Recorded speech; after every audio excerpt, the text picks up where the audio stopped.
Okay. All right, we're going to. Now we're all warmed up. Yeah. Okay. Now our faces are gone. Yeah. It's fine. What do I even try? Are you still? Is the Zoom window still the They same? have audio though. Yeah, so that's audio good. works. Hey everybody! Sorry that took so long, and we are still dealing with some technical stuff, but we're gonna get this all sorted real quick here. You only Thank you get so voices much, for friends. video. You don't get both. Now it's a true. radio show. This is a podcast now. Yeah. I mean, Oh, it might man, be thank you better. so Like a much. silent D&D show is not going to be very. It's true. Just pantomime everything. Oh no. Except they don't have videos, so No, we I mean, just if we can't had- time. Yeah. Oh, right. Oh man. Really, thank you so much, everyone in chat, for helping us figure out the various stages of this all. We really appreciate it. And thank you for hanging out, bearing with us. Oh yeah, Liliantha sounds like a absolutely. fancy flower. It is a fancy flower. You don't know how right you are, Abby. Oh man, y'all, I'm so excited to get going. This is gonna be fantastic. Yeah. My character document for Vega is already 8 pages long. Sarah! Oh wait, no. It's 10. Okay, cool. So Sarah's just gonna make us all look bad. That's fine. That's how we're starting No. this. Don't get expelled. No, it's mostly poetry that won't come up. And Okay, like I adore you. it's like poetry and Magic the Gathering references. Well, that's the right setting. Exactly. Look at all these I'm- beautiful faces. Yay! We have faces? Everyone do. but Marco has a face. Yep. We have what? My face is being stubborn. Mysterious dungeon master. You know the most What's up? frustrating thing? I'm going in there, I'm toggling one setting to one thing, and then back, and it's fixing it. It's great. See, I told you, OBS does not. It just sometimes. Hey, we're all here. We did all you it. gotta do is. All right. Cool. Well, we'll just start over again. 20 minutes later. This is great. This is awesome.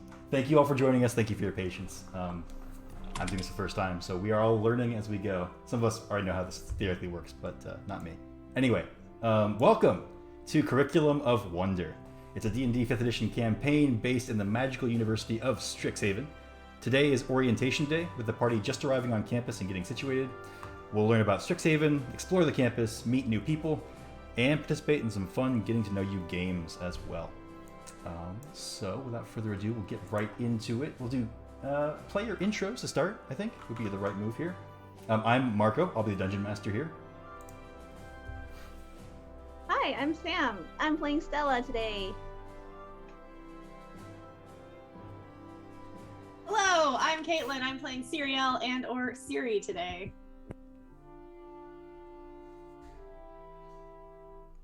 Francis. Hi, I'm Francis. I'm playing Fergal. I'm Sarah, and I cannot wait to finally start playing Vega, the Lucent Daughter of Dawn's Cathedral, who, yes, I do have 10 pages of nonsense about. And hi, I'm Andrea. I'm playing Helianthus. It's going to be great. All right, cool.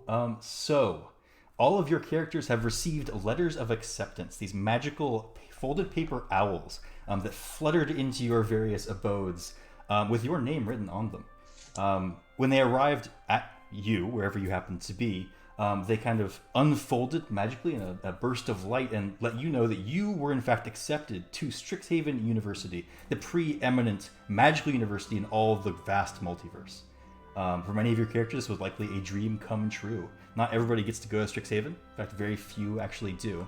But those that do are known to have wondrous careers, incredible times at the university where they meet all kinds of new folks, develop incredible skills, and go on to live all sorts of wondrous lives.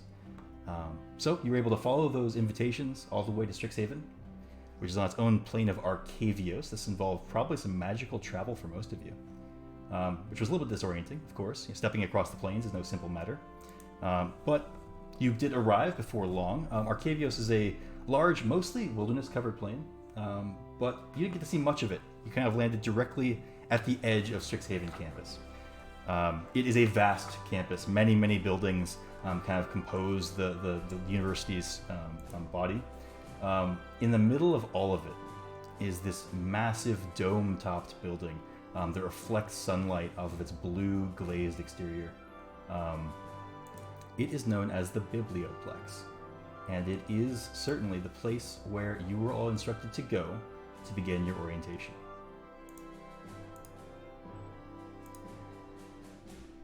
That's the I'll go Biblioplex. there. Look how pretty it is. All right. Walking along beautiful causeways of gleaming stone with vistas all around you, majestic marble archways, buildings you pass and see into have tomes stacked up to the ceiling. There are hundreds of young adults all around, bubbling with excitement. It is truly a magnificent day.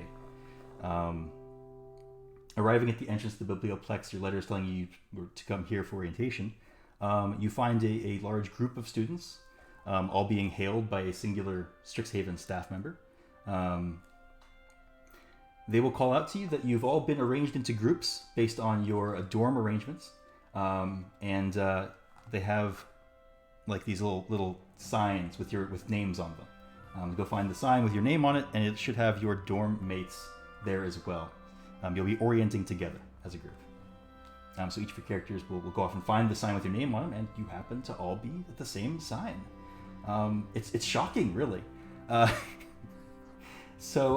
did that happen? I don't know, man. Look, I don't make the I rules. applied for a single, actually. So now we'll go around in the same order as last time, and we'll introduce our characters, kind of describe for the group what the other folks see as they are here for orientation day. I have an important question before we start describing our characters. Yeah. Are we in our uniforms yet for Strixhaven, or will that happen later? Oh, that'll happen later. You're in whatever you wore here. Okay, perfect. Thank you. Cool. So, Stella is a 5 foot, 8 inches tall owlin with cute little floofy feather ears. She's like barn owl colors with like really big, bright teal eyes, like a little bit alien-like, and she blinks very, very infrequently. Yeah, she's just like going around looking at all the people around. She is not very good at limiting eye contact. There she is. She's wearing flowing tassel-y clothing, and kind of jingles as she walks. Yeah. Nice. So Siriel is a halfling. She's about 3'3", and it has dark brunette, almost black hair, slightly severe features, although still kind of youthful looking. She has wire-rimmed glasses. Her outfit is nice but plain-ish. Like, it's well put together, it's well kept, but it, didn't cost a whole lot probably.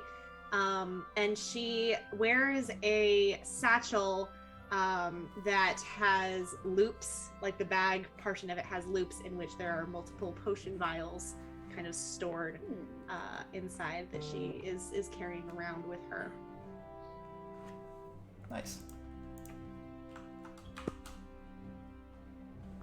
Okay, so Fergal is a human, around 5'7". He's got kind of pale, pasty skin, green eyes, and auburn hair, kind of shaggy auburn hair. He's wearing a heavy coat and a lot of like wools. It looks like he's come from a very cold place, much colder than here. And it's all kind of looks hand-me-down, looks old, patched up in places, probably some stains here and there. And you see a little gray-green frog poking its head out of his coat pocket. And in addition to his suitcase, he's got a short staff with a like knobby end, made of a dark wood, and yeah, that's him. Nice. Striding up shortly after Fergal with clothes that kind of stand in stark opposition, we see Vega, a young woman with a kind of scornful gaze that looks a lot older than maybe the rest of her body would suggest that she is. She has this bright silver hair that's tied back very elegantly but practically, and she is dressed from head to toe in extremely well-tailored leathers. Up at the top, her kind of shirt is dyed and covered over in whites with some trims that fade from orange and then to a warm red and then to purples. And then she's wearing kind of these high-waisted black pants that once again fade into dark boots that are very, very well taken care of, but also look like they have been used. These aren't new clothes, they're just well maintained. But perhaps the most striking thing is that at this school for, I don't know, all types, but mostly those of the magical bent, she has an enormous, wicked-looking longsword strapped to her back. This thing is probably larger than Ciri, standing there. It is a long, wicked blade. Nice. And last but not least. Again, in stark contrast, Helianthus is bright-eyed, wide-eyed, and clutching a small potted plant as she's walking around. She seems well put together in the sense that you expect someone that perhaps lives out in the country is like dressing for like a wedding. You know, it's like their nicest thing, but it's not great, and you can tell that she has some like dirt on her clothes and under her fingernails, and she has an interesting birthmark kind of along the side of her face that doesn't seem to be like something she's hiding. It doesn't seem like she's like worried about it or anything, but she's just very like kind of eager. She seems very like, you know, bouncing in place a little bit as she's clutching this plant to her nervously. Nice. Awesome.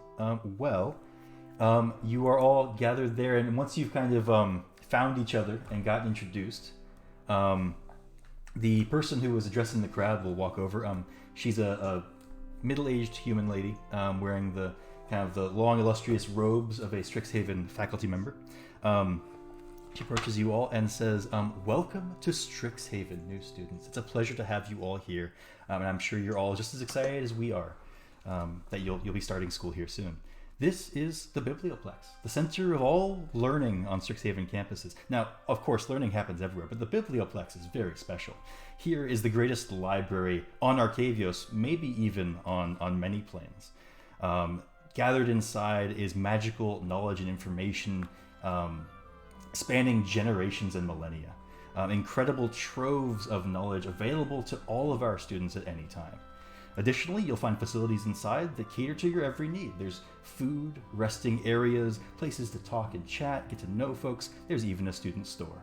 So, we've prepared for you an orientation activity that involves finding various locations within the Biblioplex, exploring them, and maybe even accruing some welcome gifts along the way. Like a scavenger hunt? Very much so, yes. I would in fact call it a scavenger hunt if you were inclined to do so. I certainly would be. We have 5 clues here, 5 of them. And Is you'll this be mandatory? Oh, well, of course not. You may simply proceed to your dorms if that is what you'd like, or anything else you'd like to do, but I think you'll enjoy this. You said there's food. There's just food you can go and eat? Anyone can go and eat the food? Well, you'd have to pay the cost of the food, of course, but it's very reasonably priced, I assure you. All right. I think. Anyway, it's reasonably priced for Arcavios. Do we have meal plans? How does that work? You can arrange all that at the administrative building once you're done with orientation. Grand. So your 5 clues are as follows.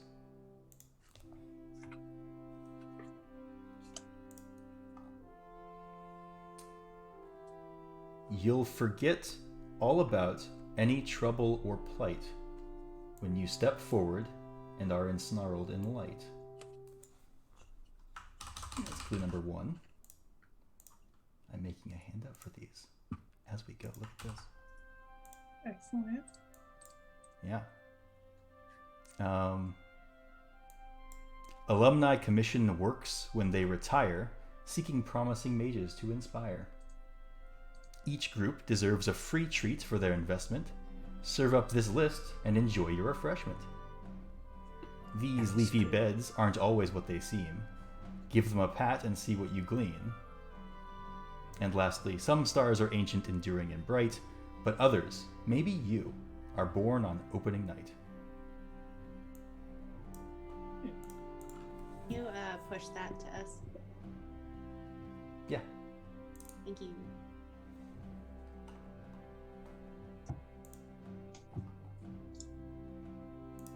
After hearing all the clues, Vega flips her eyes over to Fergal. Perhaps we start with the snack? Aye. Where's that refreshment one? Food could be nice. Yeah, But after we eat, we have to take a nap. Is there a place? Can we go to our dorms afterwards? On the back of the list of clues is a vague campus map. And we can show you a look at that right now, actually, just for an overview. It's kind of stylized.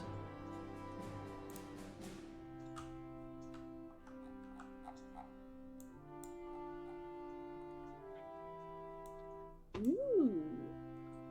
So you can see here is the central building, the Biblioplex, where you guys currently are.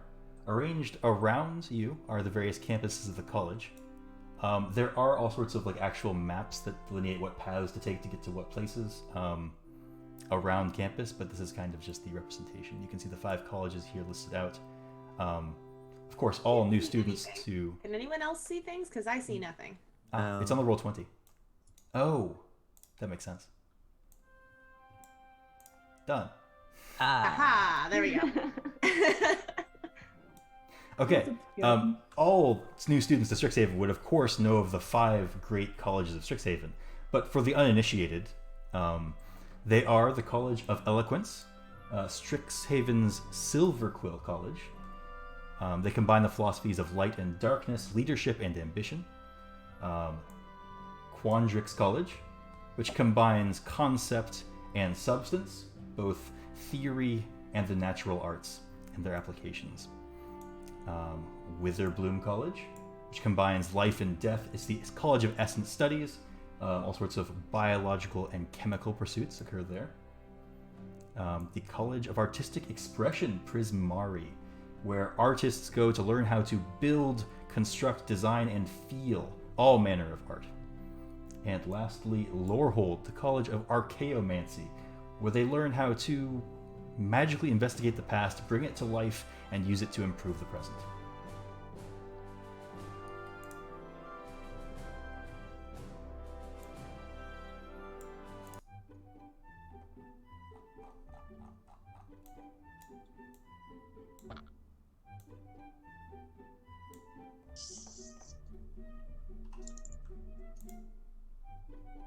Are other orientation groups starting to get their papers and kind of head off on their own scavenger hunts? They sure are.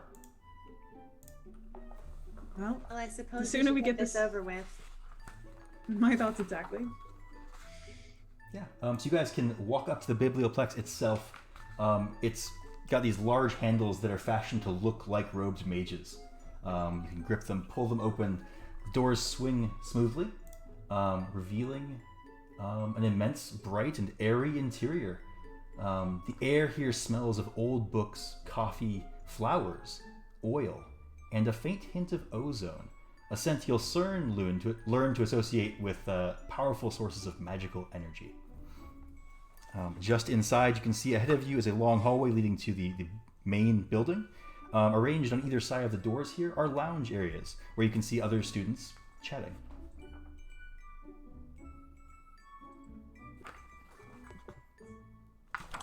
Of note, if you're looking for refreshments, on your right there are a number of tables arranged and a long counter kind of behind them with a very plucky looking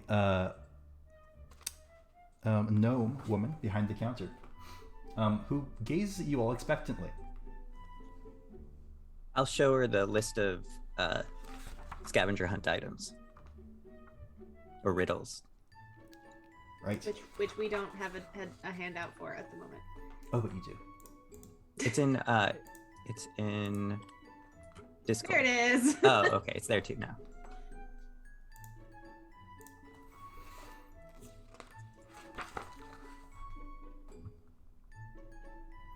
Yeah, so as you get into the cafe, plenty of students around drinking drinks. You show the gnome lady your list of clues.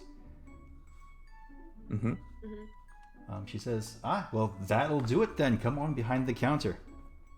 We won.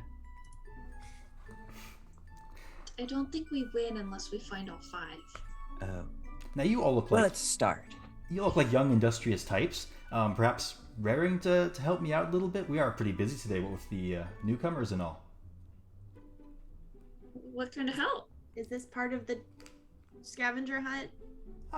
Not officially, but I'd appreciate it.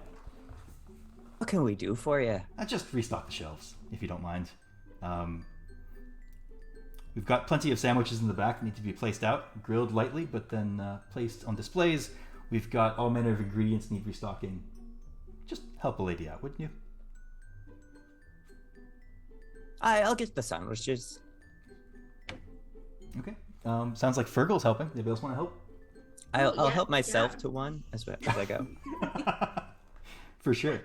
Anybody who wants to kind of help in this restocking effort, the gnome lady pushes you at a breakneck pace, and you find yourselves balancing piles of sandwiches, bread loaves, cheese slices, and the like. Make me a dexterity check, if you please, and we'll go around and collect those results. First roll. First roll. First roll. Dexterity.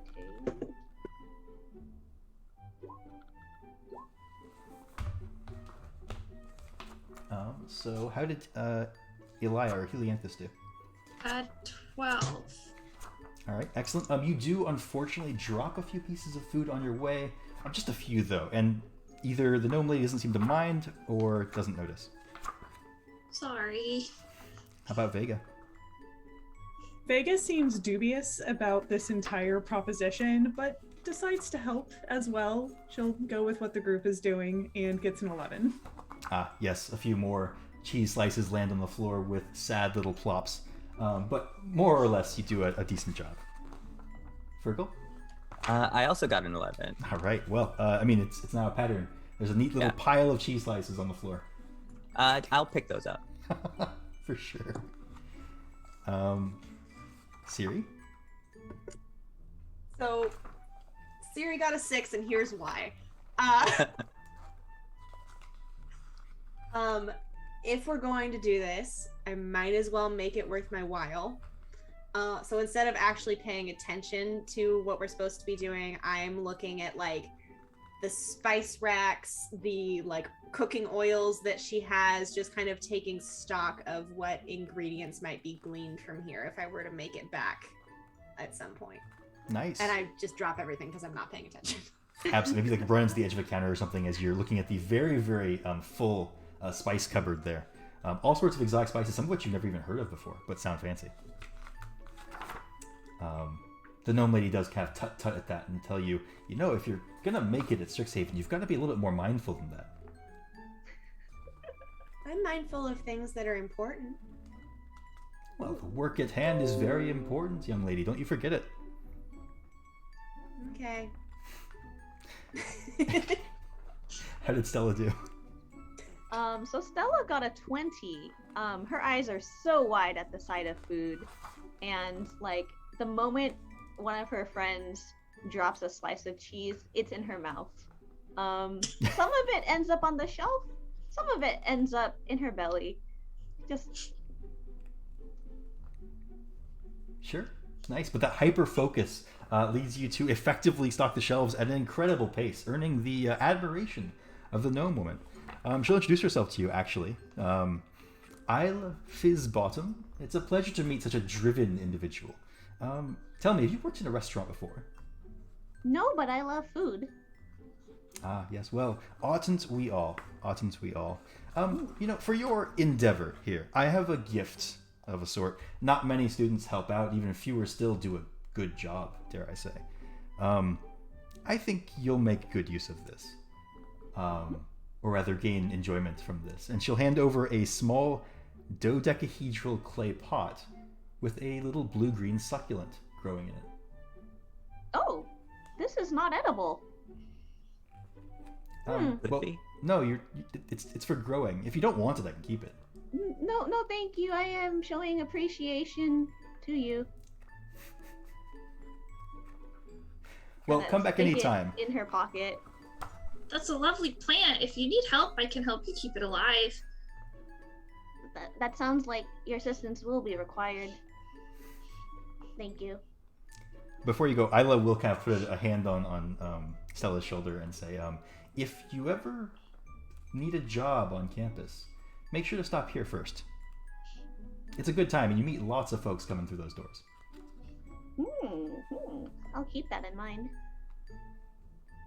She nods, and once you guys have finished your restocking efforts, she will happily serve you guys the sandwich of the day, which in this case is something a little bit strange, perhaps. It is toasted cockatrice gizzards on rye bread. Thought you were gonna roll for sandwich, and I got really excited. Oh, I pre-rolled for this, but you can roll for sandwich, actually. We'll be doing that, I'm sure. As we start to walk out, I just mutter, well, if I'd known we were going to get something out of it, I would have tried harder.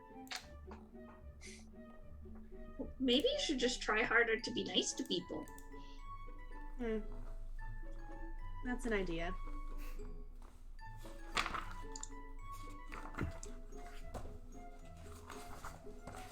Seems like a good way to get taken advantage of, but, you do you.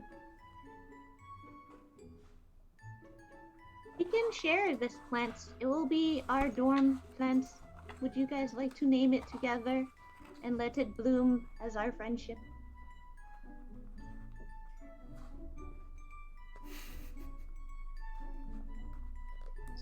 Sure, I've never named a plant before. I think she said its name is Sucks. Succulents. So this plant is Sucks. That'll do. It's a very nice name for your plant. That word does have a different meaning for people with lips.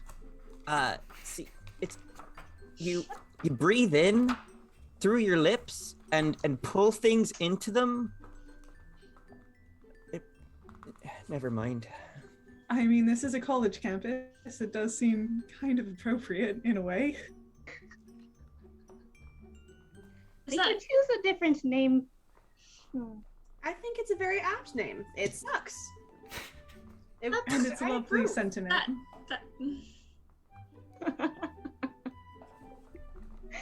Elianthus just kind of holds her own plant a little bit closer. Seems very uncomfortable. Vega's trying really hard to maintain a flat affectation, but we see like a smile kind of tugging at the corner of her lips through all of this nonsense.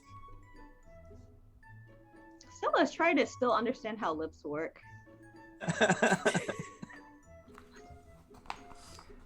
As you guys have your conversation and probably munch through your cockatrice gizzard open-faced sandwiches, you will notice something interesting. The wall of this cafe has a beautiful mural made of these tree roots that seem alive. They are kind of grown into this very ornate shape that depicts Strixhaven students, clearly, in all sorts of incredible feats of daring do. There's currently a group of clearly Lorehold students that are like delving deep into an ancient ruin. You can see all manner of statues that lie broken at their feet. You can see murals on the walls in the mural. It's very, very meta. But it's a beautiful scene. And as you guys sit there and you eat your food and you watch, the roots change, shifting. And it changes to a different mural, this time depicting Quandric students all kind of fostering these strange magical-looking beasts. And they seem to grow actively as the mural stays on the wall. Anyway, the wall here changes to depict new art every few minutes. It's very interesting. Sandwiches are filling, albeit a little bit strange. But you've certainly had your fill by the time you're done with them. Where to As next? we're looking at the mural, I'll just say, well, if we're going to be living together, we might as well know a few things. Does everyone know what college you'll be joining?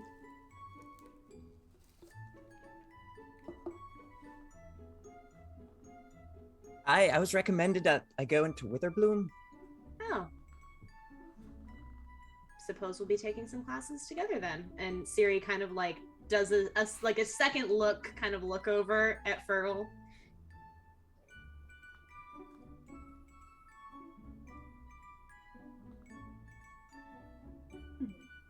I'm sorry, was this supposed to be some kind of secret, or is it uncouth to ask? I'm not sure what the etiquette is here. No, I don't think so. And Vega's eyes flick up to the mural as it once again changes to Lorehold College, and we see that same image again. All the members of my order who came before me and went to Strixhaven joined Lorehold. So you will be as well, or you're breaking tradition, or... There's certainly expectations. That still didn't answer my question. Fascinating.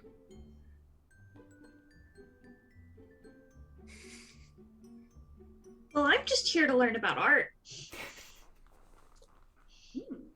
So Prismari then? Well, I guess, yeah. I mean, art's wonderful. You can just make people feel all kinds of things.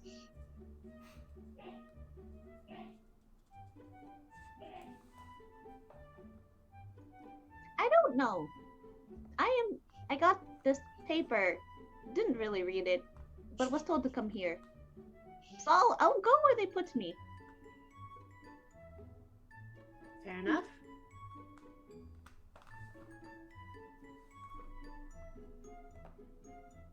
Well, should we try and find another of the scavenger hunt places?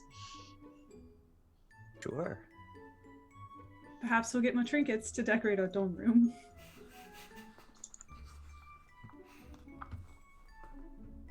Very curious to see how that shakes out, but a curiosity for later.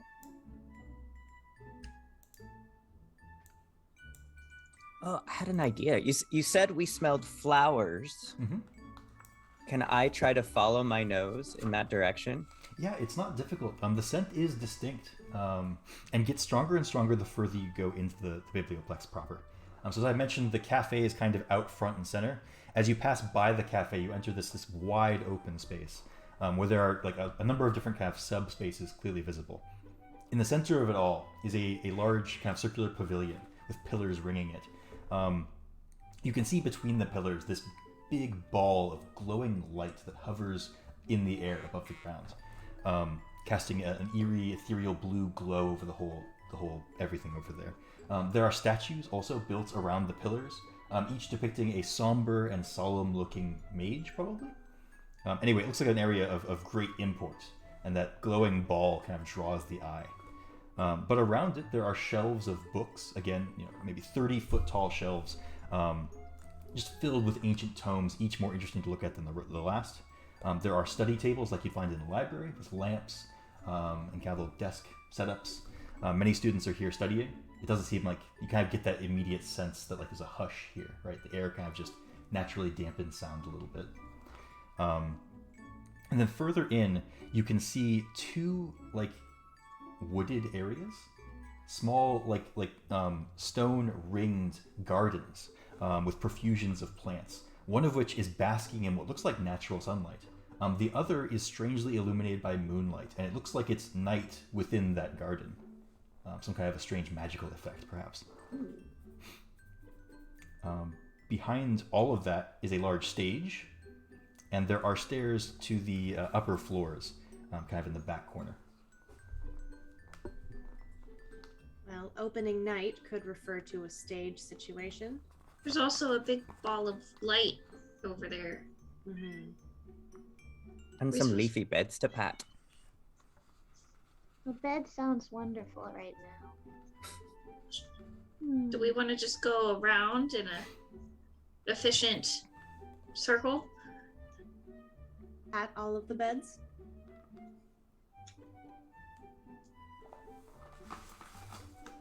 I vote a lie down.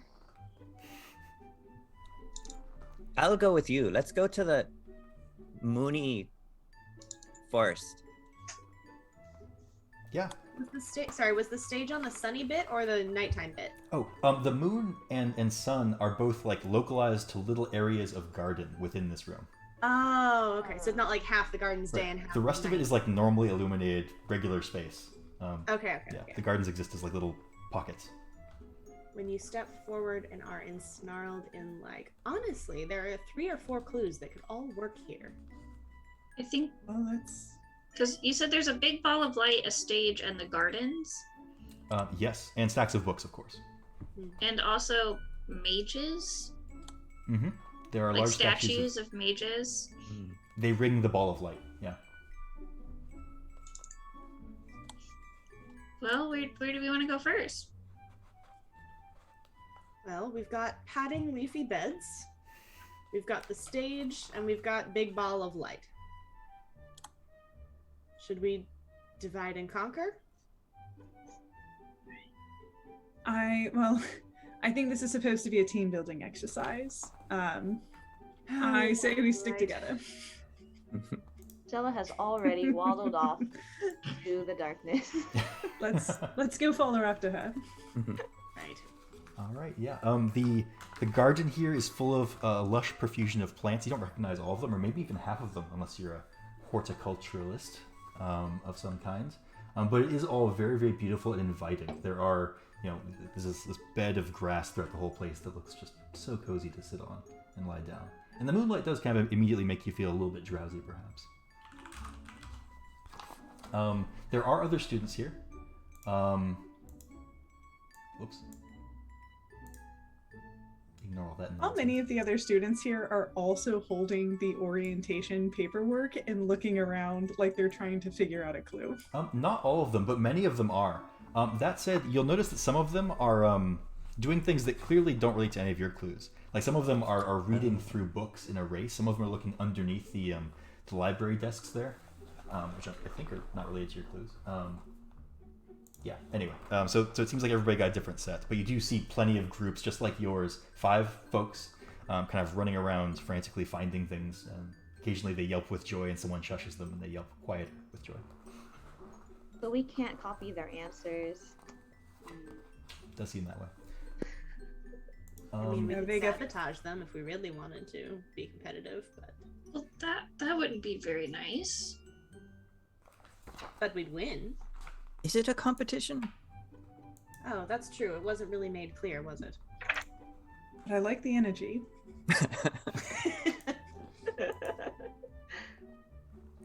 Do we see something that looks like a leafy bed? Yeah. I will sit on the grass and pat it. Yeah, it feels very, very nice and cushy. There are a number of shrubs around. Each of the shrubs looks like a different kind of plant. 3 of them in particular have glistening crowns of leaves, kind of these very ornate circular tops that look, well, they look crown-like, I guess. Which Okay, seem I a little will bit pat. unique, perhaps. I will pat a crown. You pat a crown? Yeah. Yeah, the shrub immediately awakens, kind of shakes its leaves at you, and then they part to reveal a little face in the wood of its trunk there. It will kind of make a high-pitched squealing sound, reach down to the base of its pot, pull something up, and hand it over. It looks like a plush toy. Thank you very much. The one you get happens to be of a very large caterpillar-like creature with altogether too many plush teeth around its mouth. Ooh. Great. Did we recognize it? I mean, not unless you've done a lot of research, but maybe. Okay. Look what I got. Very cute. I look over at Elliot. Do most plants do? That's not normal, is it? For plants to move like that? Well, I don't mean- have have a experience face. with plants. Well, I mean, not on my farm, but like we're in a different plane of existence or something. I don't really understand that part of how we got here, but like maybe plants have faces here. I don't know. We grow flowers. That's not a flower. Question: will it hurt the plants if we sit on it? It looks very comfortable. They are small shrubs with pretty small branches, so they probably couldn't bear your weight comfortably. I feel like that would be if you asked to sit on a person. I don't Small know. person. Yes. Small people. Plants are small people. I'm gonna look at Sucks. I don't know about that one. Sucks does not respond yet. Oh, Can I go check out the big ball of light? Yeah, totally. Absolutely. And Vega follows close behind. Okay. On your way out of the garden, you do run into a couple of other students. I mean, just incidentally on your way past. One of them is a little bit notable. You hear him mumbling what might be poetry to himself. Sounds like a love poem, and it's definitely in need of work. The student himself might catch your eye a little bit. He's very pale. Even in this moonlight, he looks very, very pale. With night black hair, kind of severe features, and a very, very sharp widow's peak. He's a goth. You'd guess he's probably a second or third year here. He looks a little bit on the older side. Oh, he's not doing the scavenger thingy. Oh, no. He is here working on poetry, clearly. Can I eavesdrop to see if he drops a name while he's muttering? Yes. Yes, Vega's on the same wavelength. Sure. I mean, yeah, perception It's- checks could work. Stealth checks could also work. Definitely. Anything else you can It's- think of that might work? It's mean eavesdropping. Natural 20. Oh, Natural 20. 20 for gossip. So 22. Nice. Okay, well, so, like, most of what he's talking about is dealing with, like, the flow of rivers, sweet emotions, the winds of heaven. And you hear him musing to himself, what rhymes with Natalia? Huh.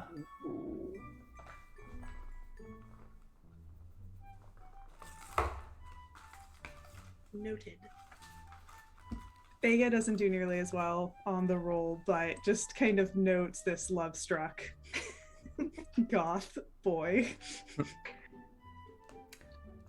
And something else that you would notice with like a natural 20 perception, Siri, is that when this fellow speaks, and you can kind of see this as you're passing by maybe, his canines are very pointy. Like super pointy.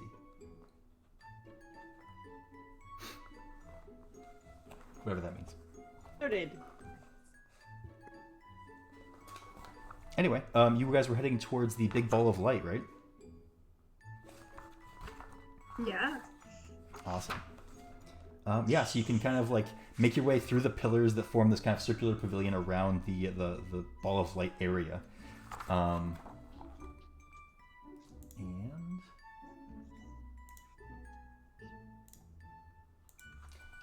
Right, in the center of the biblioplex's ground floor is a circular chamber ringed by solemn statues and dominated by an orb of what looks like pure magical power floating high off the ground. Everything here is bathed in an ethereal blue glow. If your characters have done much research on Arcavios, the plane that Strixhaven resides in, or even Strixhaven itself, you may have heard about what are called snarls. Arcavios has these kind of nexuses of magical energy, these concentration points where opposing magics kind of collide and explode forever as this kind of constant just existence of magical power. Strixhaven University is built over one such snarl, and this is that snarl. You've heard incredible rumors that snarls can be used to amplify magic or travel through time. All kinds of rumors exist about snarls. You don't know what's true or not, but this is one of Arcavios' legendary snarls. You step forward and are ensnarled in light. I'm gonna try to touch it. Okay. The snarl's high off the ground, but I have a handout for this. We got pictures. Ooh. Or like get underneath it, I guess, if I can't touch it. This picture should illuminate everything. So yeah, the ball of light is high in the sky, but like kind of dripping down from it is a single kind of strand of brilliant light that seems to pool in a basin beneath it.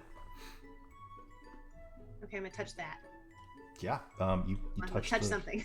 you touch the pool there.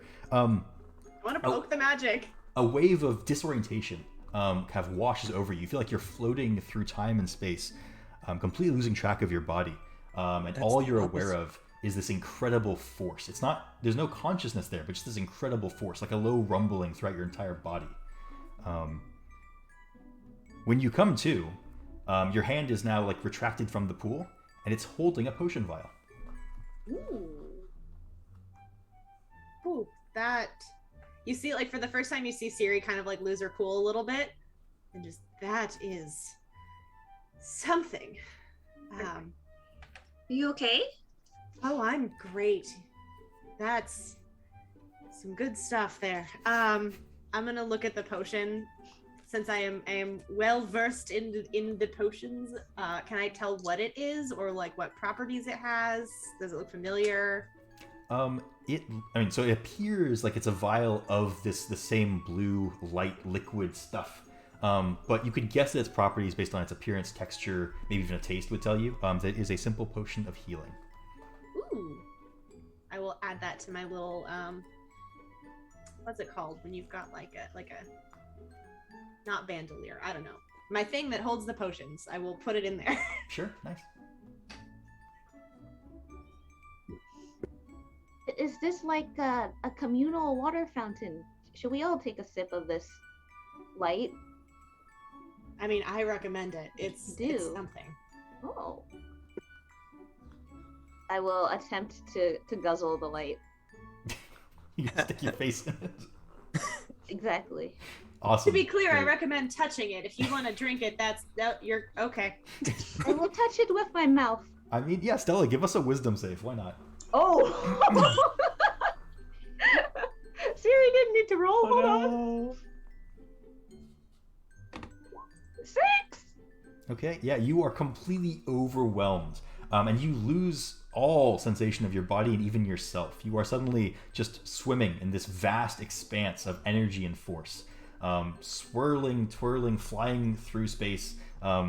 Stella is out for a while, probably. But as she does slump to the floor, her hand is clutching a potion vial. Okay. No, I don't think we should. We shouldn't drink that. I guess sometimes the first time is hard for folks, if they're not used to it. As she's on the floor, she's mumbling, I see everything. I see everything. She'll come down in a minute. Just give her some time. It'll be fine. You do this often. Do I touch the essence of magic often? Sadly, no. Probably a good thing. I don't know. It feels pretty good. I'll carefully reach in. Yeah, just a mild dissociation and feeling of weightlessness. Do I pluck out a potion? You do, yes. Oh. Good to know.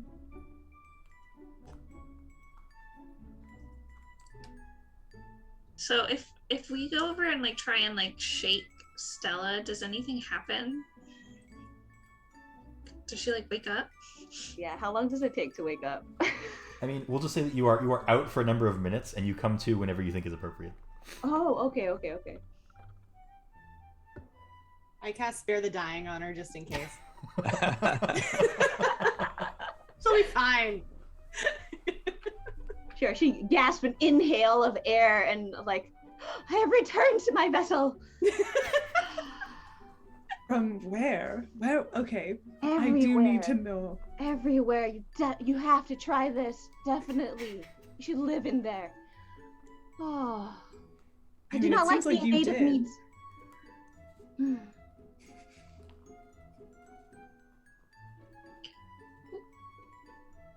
later. I'm gonna go look at those statues. You have fun with this.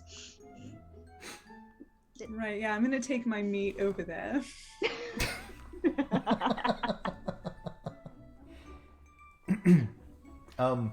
Yeah, looking at the statues, each one is an individual. They do have very unique features.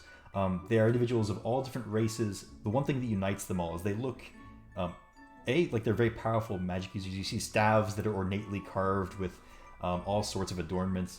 You see robes that flow and are also, adorned with all sorts of symbols and markings. You see spell books that likely hold, the knowledge gathered over decades, if not centuries. And they all have the same kind of very, very wise bearing. The statue captures it perfectly. The sense that if you were in a room with this person, you would naturally be quiet and listen. Yeah, I want to just kind of poke around and see if there's any sort of scavenger hunt papers like tucked under the statues or something.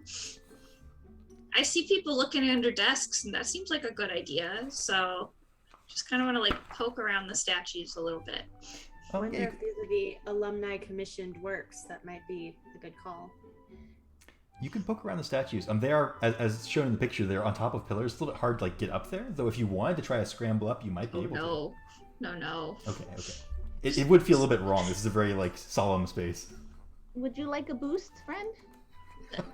No, I'm okay. I feel like if we're supposed to find something, we're not going to need to climb the architecture to find it. That seems like a bad idea. I don't want to get in trouble. This is my first day.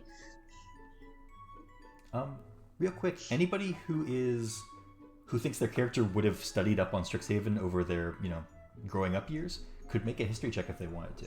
There is more to know about these statues.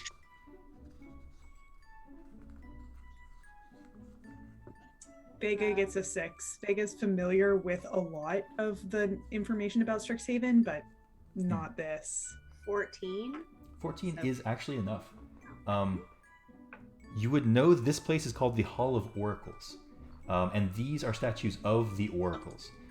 Oracle is a title at Strixhaven University. It refers to the one person who is charged with safeguarding the campus, guiding its body, towards progress and goodness, and making sure that everybody in Strixhaven and surrounding area is safe. They are the foremost mage in all of Arcavios. And they are imbued by the founders of Strixhaven themselves with the power and wisdom to perform their duties. So these are storied individuals, all these statues.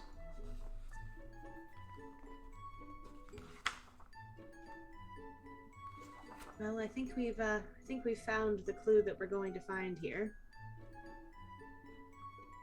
And what's that exactly? Well, the ensnarled in light clue. I think the potions were our reward for finding it. Oh, right. Sorry. Do we touch our forefathers? Is that how we get the prize? For which? For the alumni commission works. If we touch it, we win, right? I don't think we found that one yet. I don't think we've found them. Yes, I thought these might be it, but on second look, these appear to be the oracles of the school, not alumni commissions. And we've still got that stage to check out as well.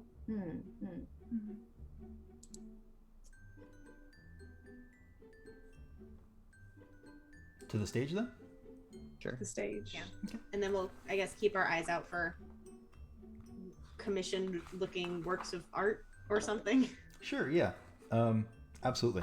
So I misspoke. This is not a stage, but an amphitheater. It's very hard to read depth from a top-down view, but it is an amphitheater with stairs kind of leading down in a ring around a central kind of dugout area.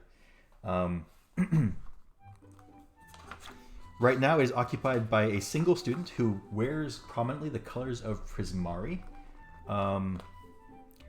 which is the blue and red artistic college. That said, their uniform is still that of a first year, which you'll have noted as you walked in. Many of the students here are wearing gray robes. So this person is wearing gray robes with blue and red accents, likely self-adorned. And they are practicing lines to themselves.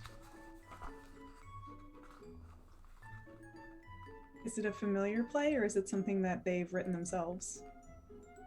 Oh, you could make a history check, certainly, yeah. Let's see. 4. Okay. Hard to make it out, perhaps. It might be a local play of some kind. That said, in the amphitheater proper, this person is standing in the steps, kind of posturing to themselves, not exactly on stage. The stage itself, however, is lit. Spotlights illuminate the middle of the stage. The curtains are drawn back, and you see a backdrop that kind of shifts before your eyes. I guess, Vega, as you're listening to this fellow recite his lines, you might not know what he's reciting, but you will notice that the backdrop mirrors whatever he is saying. Ooh. What is it currently now? He is talking as if he is in character as a knight who is looking out over a battlefield he is to, battle to the death on. And the backdrop kind of shows a grassy field with, lines upon lines of soldiers.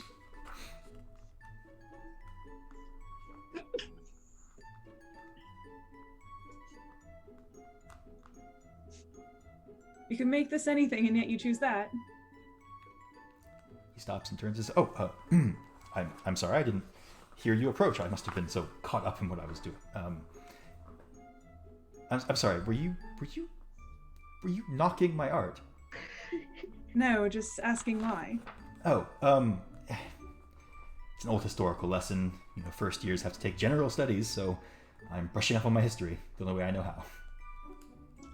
I'd rather create my own history, but I guess I see the merits in this. Well, How you know are what you they say. not We in must... orientation if you're a first year? Oh, I went through orientation a couple of days ago. Getting a jump on things, I guess. There's waves of students, many first year students. I'm sure they have to stagger it day by day, otherwise this place would be swimming in students like us. It's Cadorus, by the way. Cadorus. Either way works for me.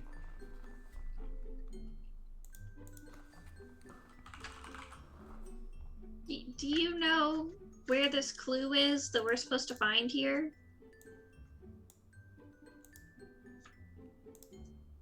This is the fellow before you. He says, no, my clues weren't anywhere near here. I had a clue in the main stacks, in the study area, in the art gallery, and in the lounge. Not that it's some sort of test. I'm sure you'll figure it all out in your own time.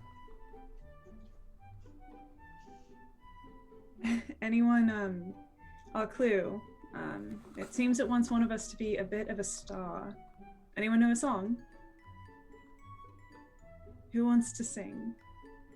Oh, you have a lovely voice. You should definitely go. Vega's face looks really stern at that. I don't... Oh, fuck. That's... I suppose you would know that. Don't be shy. Well, it's not what I came here to do, but... Alright. Fine. And Vega kind of huffs a bit, realizing the reason, Stella's looked familiar to her throughout all of this, but has kind of finally, after that comment, put together where they've met before. Alright, fine. And Vega will step forward and sing a couple bars of a drinking song. The kind of song you would hear at a tavern towards the end of the night, the kind of song that encourages all the patrons to sing together. Nice. Yeah, give us a performance check. We'll give you advantage. Ooh, I'm going to need it because the first dice was a 1, but the second is going to give me a 22.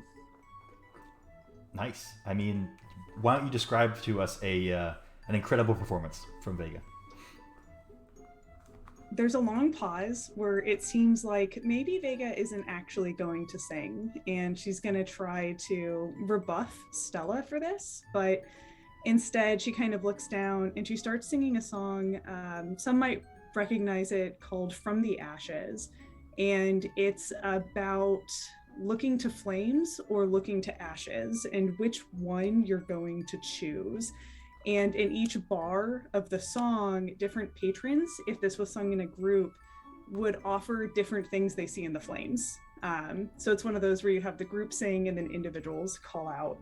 And Vega offers up kind of the chorus about looking to the flames. And they have a lovely voice, and it fills this amphitheater. As Vega sings, lights kind of appear floating around you, little motes of light that seem to bob in time with your singing, perhaps flaring as you mentioned fire, dimming as you mentioned ashes. And of course the backdrop behind you illuminates in fire and ash accordingly.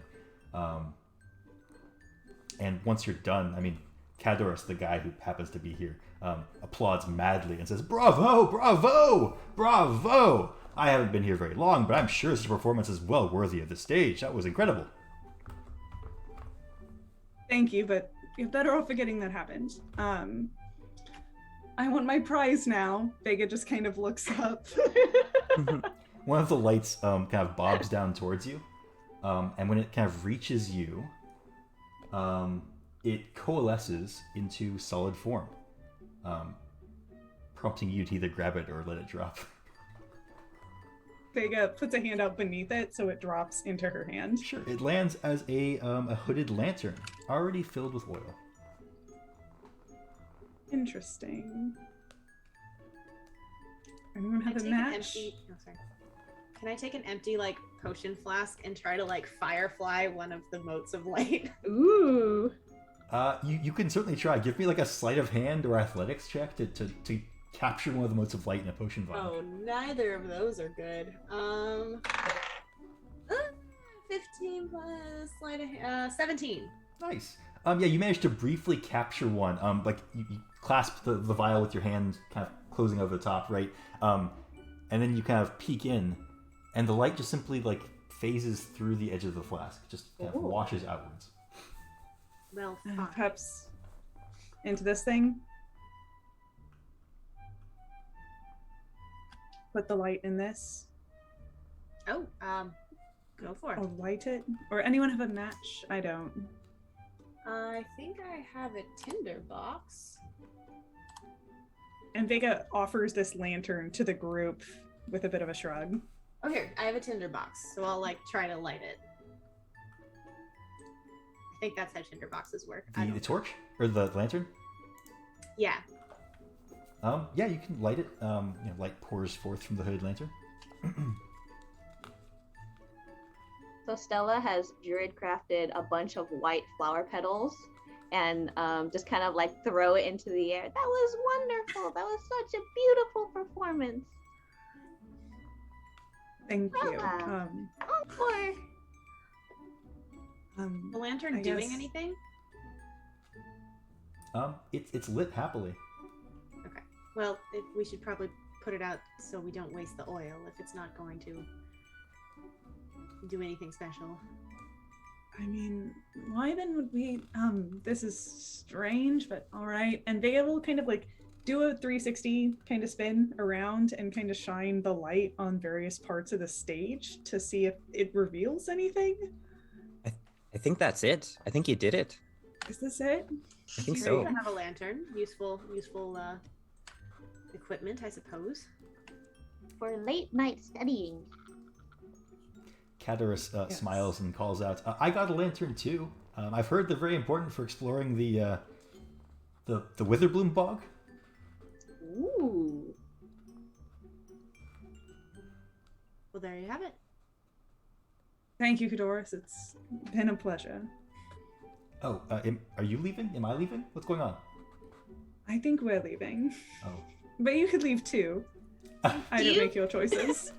Do you happen to know where we might find some alumni commissioned statues or something? You'll want the gallery. It's just around that corner over there, and he points down or along a wall rather. Well, thank you. On your way out, Kadoras will kind of catch up to Vega briefly and walk with you and say, I like your style, and I can't help but notice that you have a sword on your back. That's a very impressive item. Is it a prop? Would you like to find out? I don't think so. But you strike me as somebody. Forgive me if I'm wrong, but who might be interested in well, we call it live action role playing. I am the first year representative of the live action role playing guild here at Strixhaven, and if you happen to be interested in that sort of thing, we do meet after classes 2 days a week, and it's a very good time. It's a very, very good time. Good exercise, good for the mind, good for the body, good for the soul, all that stuff. I will take that under I will take that under advisement. Thank you for inviting me to your live action role playing club. Of course, we would love to have you. I mean, I'm sorry, it's What too do much. you- I know. What do you live action role play in a live action role playing club? Oh, well, all sorts of things. I mean, have you ever wished you could go on quests or fight dragons or rescue people in danger? I've always No. wanted to be a hero myself. And someday I might, but for now I pretend. Who would want to fight a dragon? They're huge, terrible beasts. That sounds terrifying. Oh, but the stories they would sing of you after. I mean, can you imagine the fame and glory of it all? If you're not dead. Well, no true hero dies, right? I certainly Sure, plan to live yeah. forever. Okay. Have fun with that. We do, You and know if you what? join us, you can too. No, thank you. All right. Just gonna. You know what? Why not? I'll see you in a few days. Ooh. Excellent, wonderful. I'm very excited and glad you've accepted the invitation. I look forward to seeing you again. And he will go kind of half skipping away, humming to himself. Vega has looked very flustered through this entire exchange and is trying to readorn their very stern affectation as we kind of walk away, but it is not quite working. Siri has the biggest smirk on her face right now.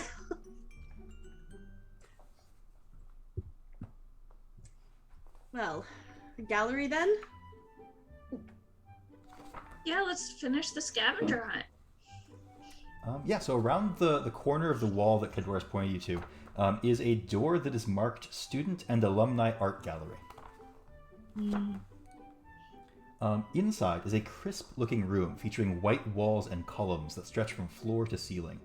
Displayed on or within these columns are pieces of art of various media. You see carvings, great vases, glass work. You see kind of mind-bending puzzle construction sculptures. You have no idea how that could even be imagined, much less created in real space.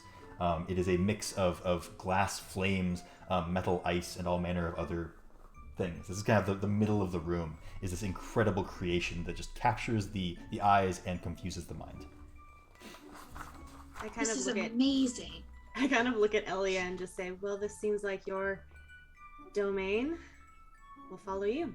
This is so cool. Do you see that? How did they do that? Guess magic. Right. Yeah, you're probably right, but it's still really cool. I want to go look at it, really close. Yeah, I mean, the more you look at it, the more confusing it is. If your character is prone to headaches, you might start to develop a minor one. But along with the headache, you also get this deep sense that your understanding of the physical world is expanding. This thing is just so convoluted and strange and unique. Maybe taking a brief break from staring at it, kind of resting your eyes and your mind. Glancing over at a wall, you notice a portrait that stands out to you, as it has a number of what look like Strixhaven alums. Kind of accomplished-looking adults in the Strixhaven colors.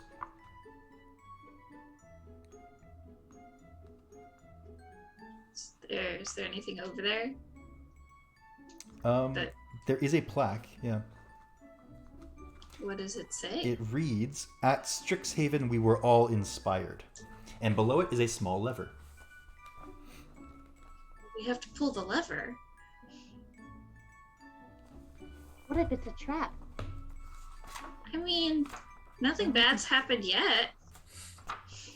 Why would they put a trap here? I don't know, but instincts. I'm gonna pull the lever. Okay. Nothing bad's gonna happen in an art gallery. As you pull the lever, part of the wall that was seamless prior to this kind of pulls out, revealing a very beautiful, simple marble drawer with a pennant resting in it. Can I take it? Um, Is it pretty? It is very pretty. It bears the symbol of Strixhaven. It's a deep kind of royal purple color. And at this point in time, does Helianthus or Elia, does she have an inclination towards a specific college? Yes. Okay. It takes on those colors in that symbol. Whoa, that's so cool. So what does it look like? The Prismari one.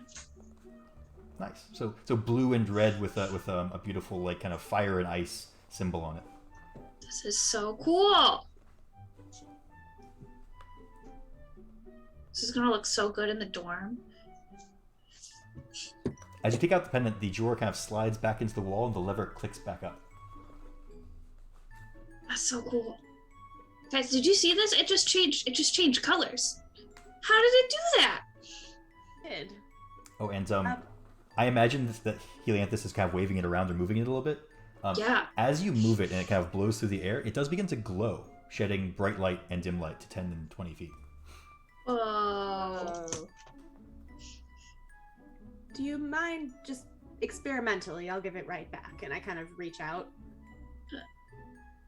Okay. If I take it, does it change to Witherbloom? It does. Interesting. And then I'll hand it back to Elia. If you Just give a it to hypothesis. Stella, maybe it'll tell her what school she should be in. Oh, Oh, like a sorting pennant. sorting pennant. Sorry. I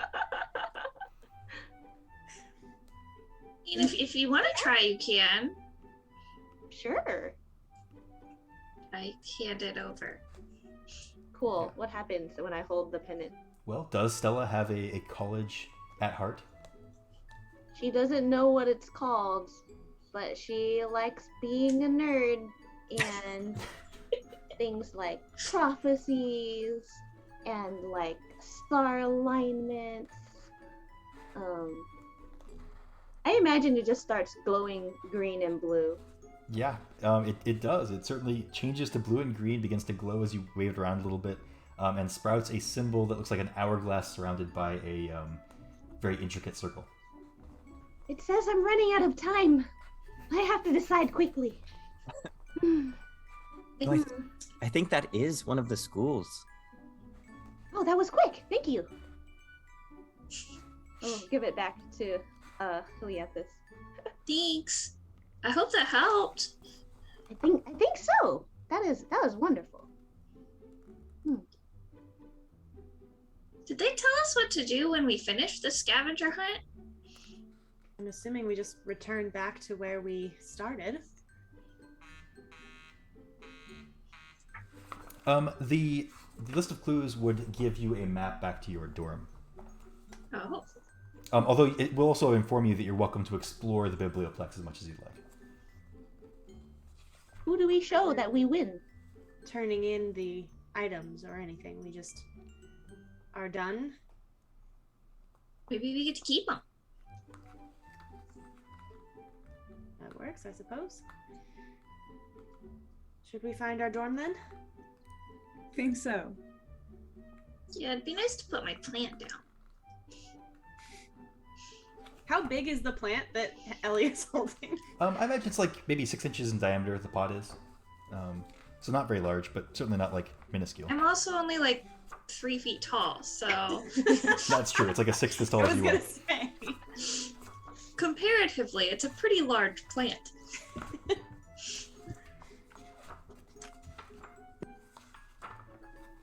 Perhaps the next thing will be waiting at the dome. That is, I guess, what they told us. But in any case, it would be nice to see where we'll be staying for the next year at least. get settled in. Yes. Sounds like a plan. Okay. On your way out, as you're kind of heading out the main doors, the dorm is indicated to be just a few kind of university blocks down the main thoroughfare. On your way out, you kind of pass the Hall of Oracles there, and the stage and the garden circles. Kind of heading out towards that main space, you hear a commotion from the west among the stacks of bookshelves. I'll investigate the commotion. Yeah, I'm nosy as hell. Is it like excited commotion or like screams of terror? You hear like startled shouts, I guess. Ooh.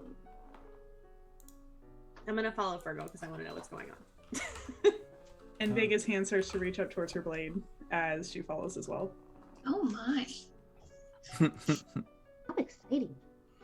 Yeah, as you guys head in that direction, a group of orientation students, just like yourselves, kind of run past you. One of them has their like pant leg ripped off below the knee, and they show like some strange looking burns on their skin there.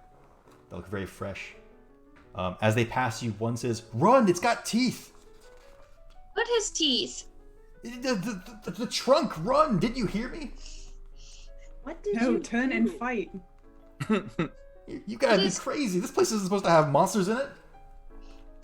No, it's not. So what did you do?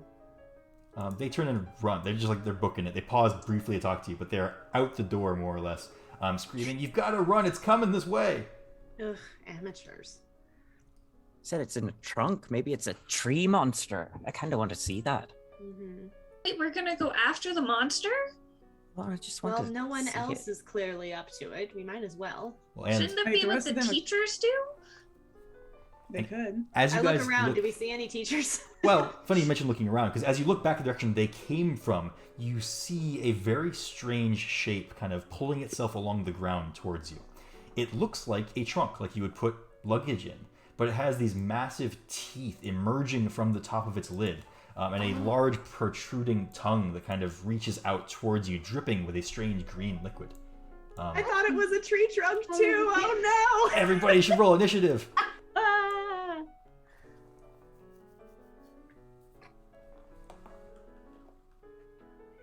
Welcome to college. Have a mimic. Well, the trunk might have once been a tree if it's wood. That's true. I guess it's mad about that. I rolled a 10, but I don't know how to put that into roll 20. It's already done. Thank you. 19. All right.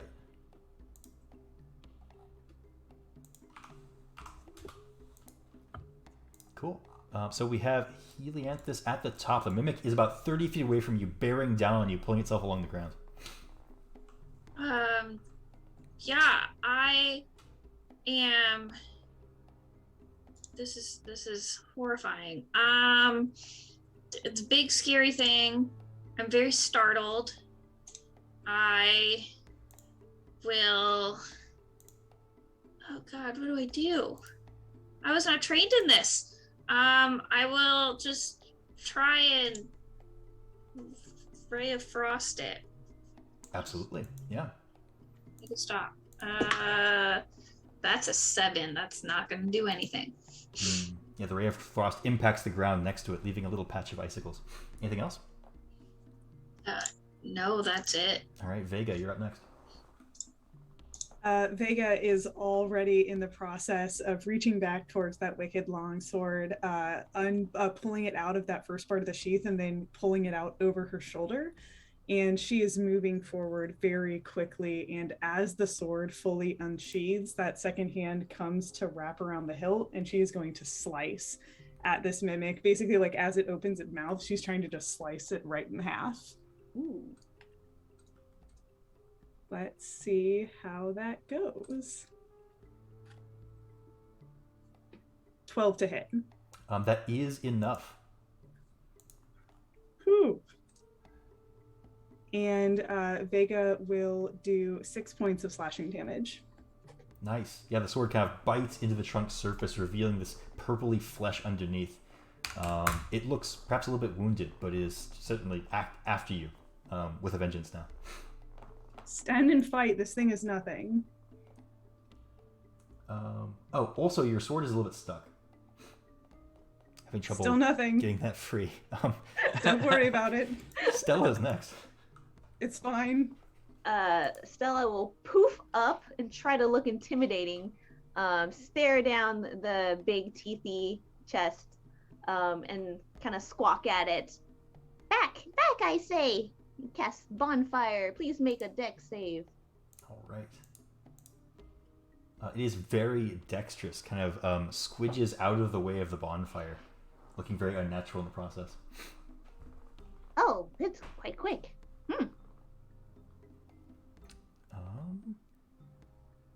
After that would be Fergal. Okay.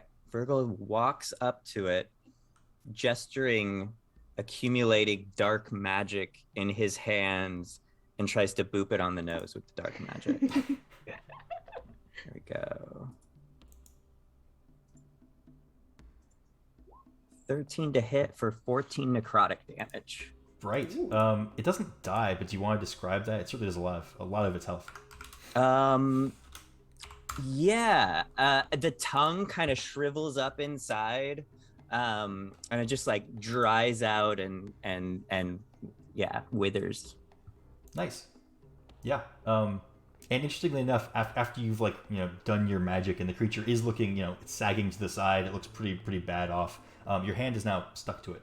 Oh, that's not good. It's Siri's turn.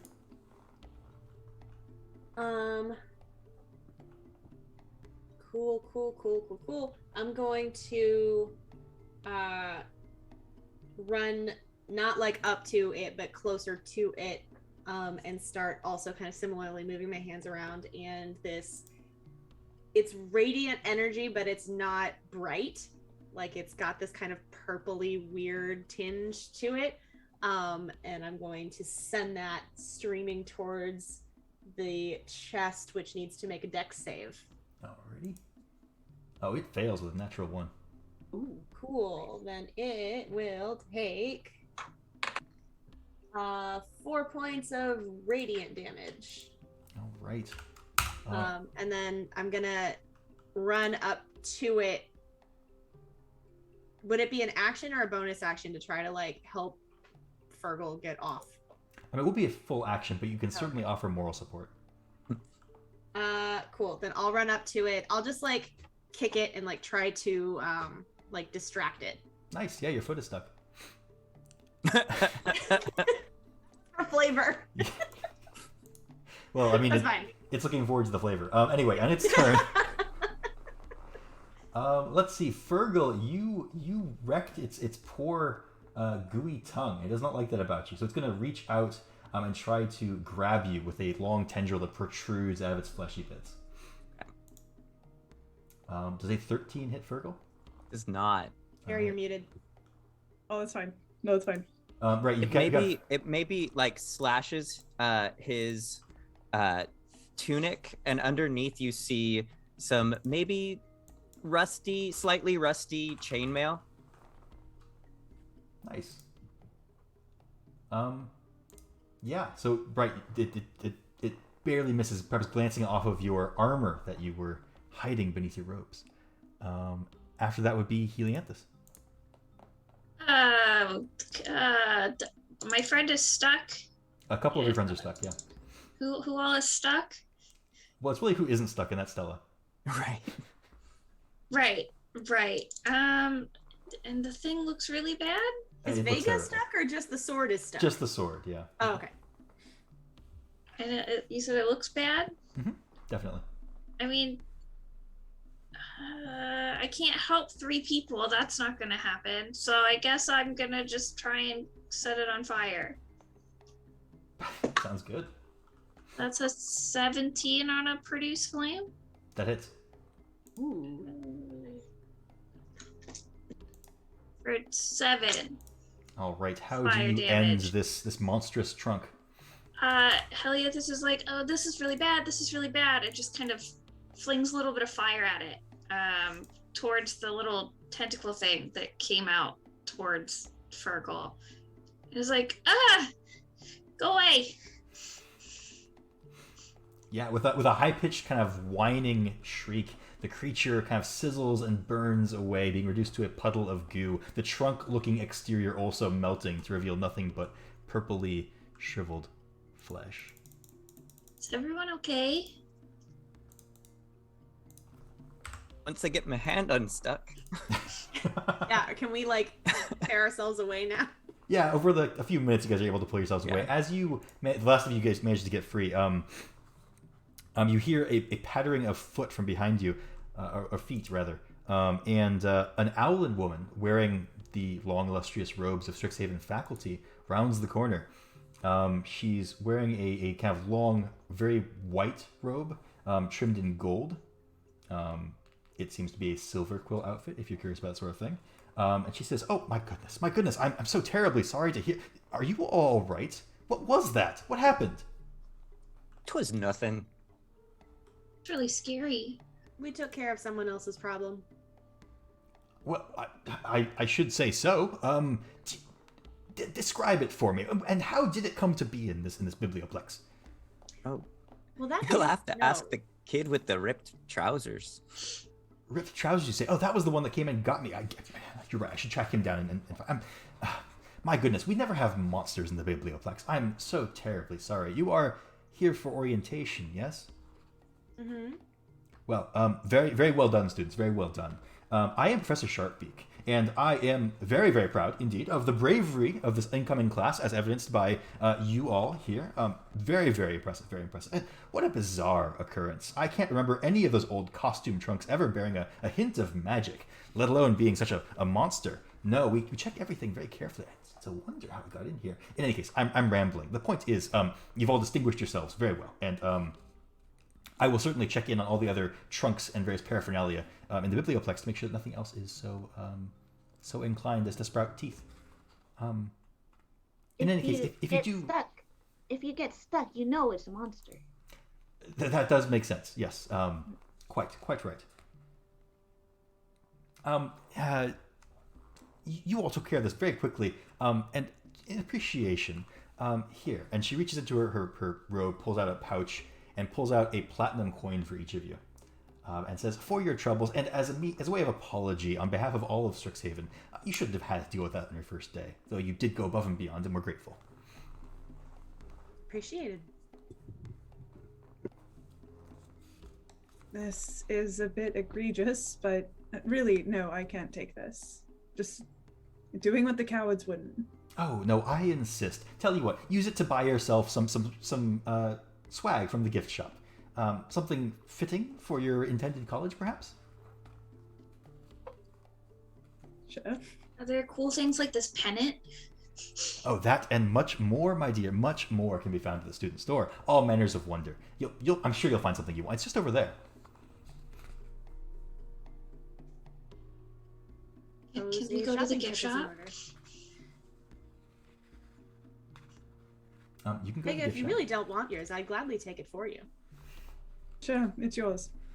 Oh, And excellent. Big actually just flips it over to Siri. Nice. Like a lot of money. Are you sure you don't need that? Yes. Textbooks I brought what are I quite need. expensive. Can I do a once over on Vega? Does her clothing look, on a closer examination, does she look expensive? She looks. This is one of those where her clothes are well worn, but they are impeccably made. Like everything Everything- is tailored, yeah. Everything is tailored Okay. perfectly to her body.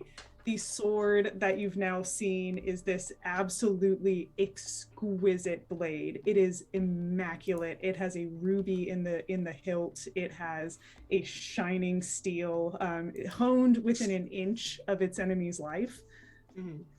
Vega is not concerned with coin for a couple of reasons. All right, well then Siri will pocket the extra platinum gladly and with no guilt. Not that she would have had any anyway. They have weird looking silver here.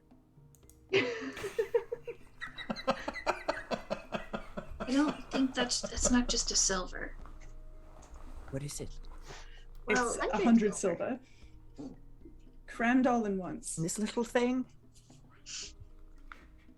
yeah, I've never Keep it actually about me. held one before. This is really cool. Wait, you're supposed to bite it. What if it's fake? Someone with teeth, please check. Bite it. Seems real enough. It's pretty hard. I think that's gold.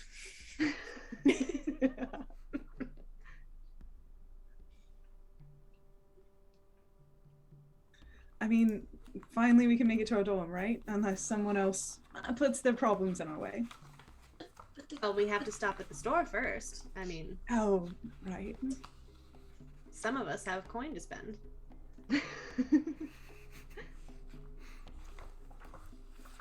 Yeah, you guys want to stop at the store? Sure. Hmm. Yeah, so you can kind of follow the directions from Professor Sharpbeak. There is a very small shop kind of tucked into a corner of the Biblioplex's ground floor. Inside is a kind of square counter with a kindly looking middle-aged human fellow who smiles at you all as you enter. Around the room are shelves upon shelves stuffed absolutely full of all manner of apparel, plushies, gifts, all of which is adorned with all the different college colors as well as Strixhaven itself. There's a special shelf as well set aside that seems to be magical items. It has those pennants that Healy is now fond of, or Elia. It has the special style of plushie that Fergal is familiar with now, as well as a couple other styles there. There are some very fancy looking mugs, and a few other kind of tidbits on that shelf as well.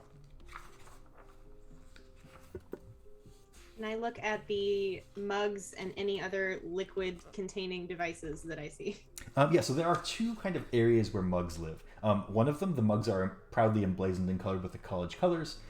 They all look very, very ornate. They're also styled to match the college. Like the Prismari one looks like kind of a swirl of fired ice, et cetera, et cetera. The other ones are rather plain. They are just kind of these simple, straightforward, probably iron mugs.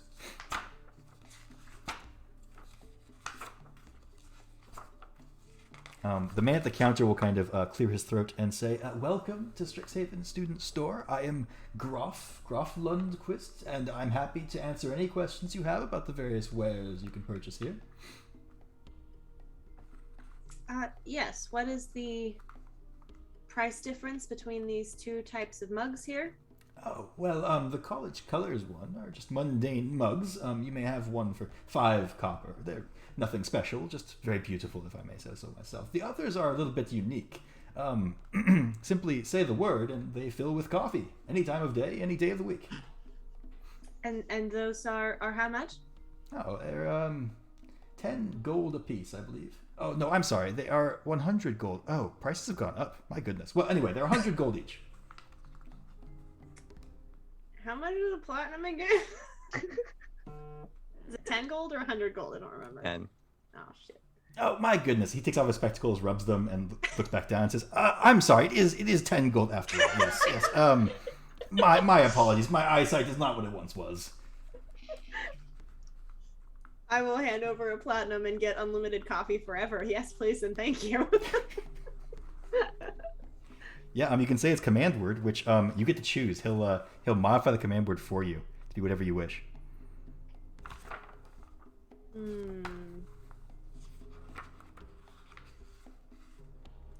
Beans. Beans. All right. Yeah. When you say beans, holding the mug and focusing on it, with intent, it will fill with hot, steaming coffee. I will hand over a platinum. What's coffee?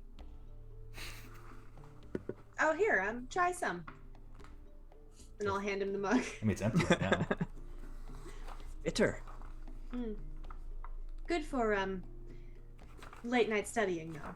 Gives you the energy that extra energy. Oh. How much would it cost to get one of everything in my school colors? One of everything. You want to be bedecked head to toe in your school colors? Yes. Well, let's see if I can. He's like referencing a list and like pushing beads on abacus. Let's see. I carry the 0, and I believe we could put an entire outfit together for you for 5 gold. Yeah. That sounds wonderful. Well, if you'll step over here, I can gather your measurements, and we'll have that ready for you in just a day. Yes. Okay. That sounds great. Let's do it. He measures everything from your shoulders to your neck diameter. So the scarf, very important to size the scarves, of course. Your head diameter, get the hat right. The drape from your shoulders to your lower back to get like a half cape going. Your feet, of course, for boots. Just the whole 9 yards. Everything you can imagine.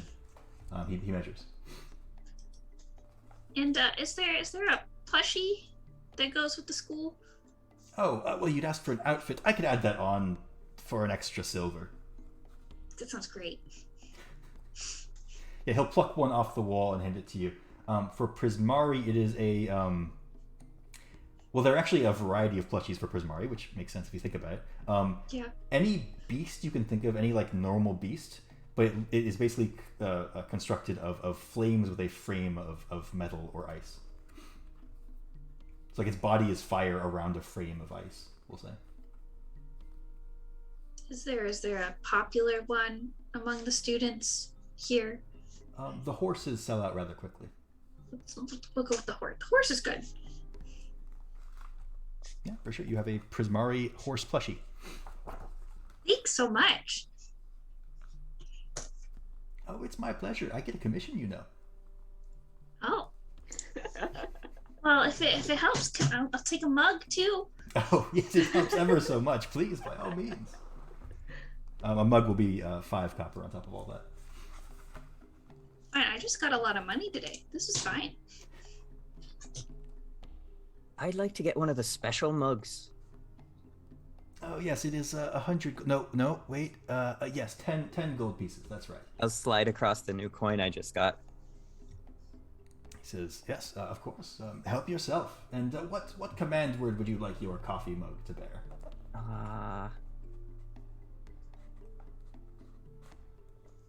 Pep. Pep. Yes, indeed. He kind of waves his hands, mutters an incantation, and says, it will respond to Pep now. Wonderful. Can you make one of those fill pre-creamed and sugared as well? I'm afraid it serves it black, but you can always add your own.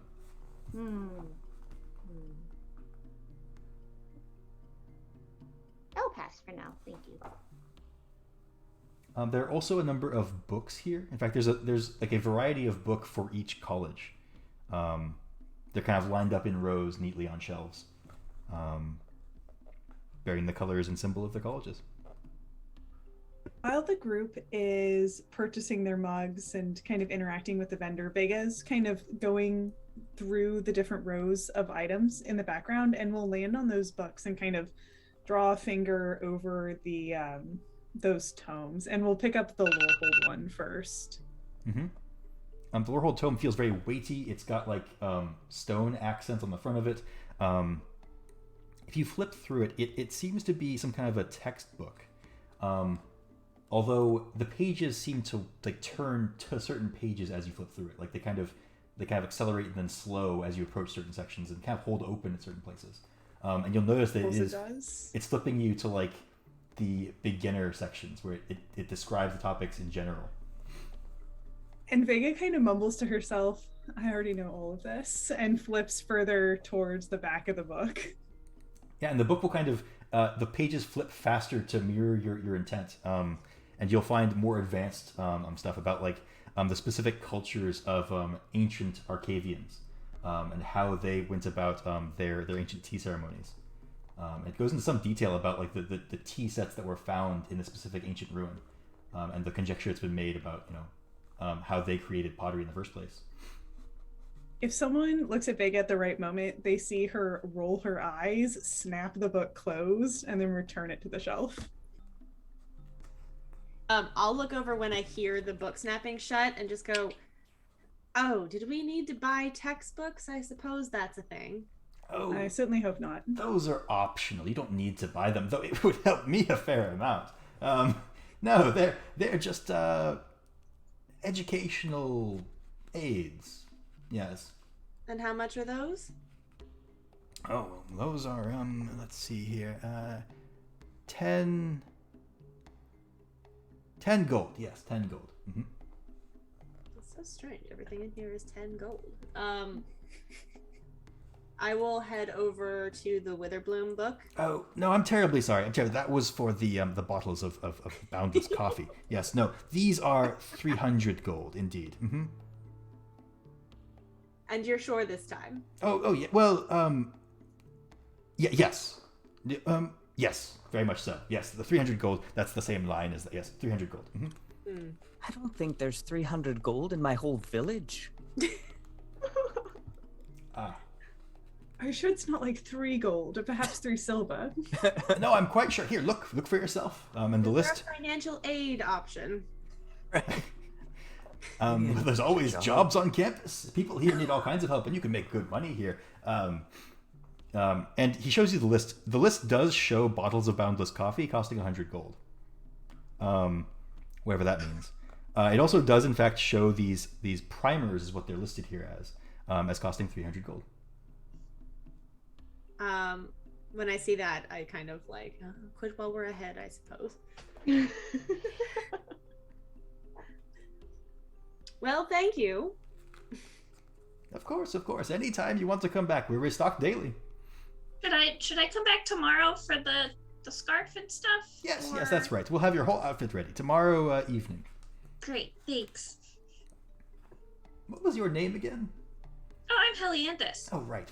Yes, it says so right here on the order form. I don't remember writing that, but okay. Well, then I must have. Which means I must have asked for your... Oh dear. Well, anyway, thank you for coming in. I will see you again soon. Okay, bye. Well, should we find our way to our dorms then? Hey, let's go. All right, yeah. So traveling across campus, following the instructions on the back of your, or I guess on the bottom of your clue paper, you can walk kind of through the streets. It's like getting towards late afternoon, so the sun is beginning to set. Golden rays kind of blanketing the campus of Strixhaven in that orangish golden hue. Students are very much out and about, excited. You see other folks kind of showing off their goodies from their orientation tasks. They look much the same, except a lot of groups all have plushies or all have pennants. But in any case, yeah, we'll have you guys arriving back at your dorm after a short break. We will resume at 9:15 for the exploration and subsequent interaction in the dorms. Great. Talk to you all soon. Bye.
And we're back.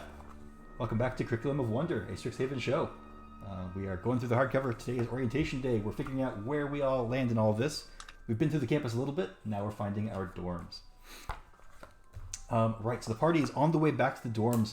You kind of walk through the streets of Strixhaven. You see all manner of students around, of course. You also see some very interesting looking constructs, big towering contraptions of metal and wood. Even crystal that kind of move through the streets. One of them is lighting lamps along the main thoroughfare. Kind of reaching up with an appendage, causing fire to spark at the end and catch lamps alight. But you managed to reach your dorm without too much further ado. At the entrance to your dorm is another student. He is a troll, quite clearly. He's a large, tall, green-skinned humanoid with these big tusks kind of protruding from his mouth and arcing upwards from his jaw. He's got a clipboard in his hand, and he will look at you all and say, names?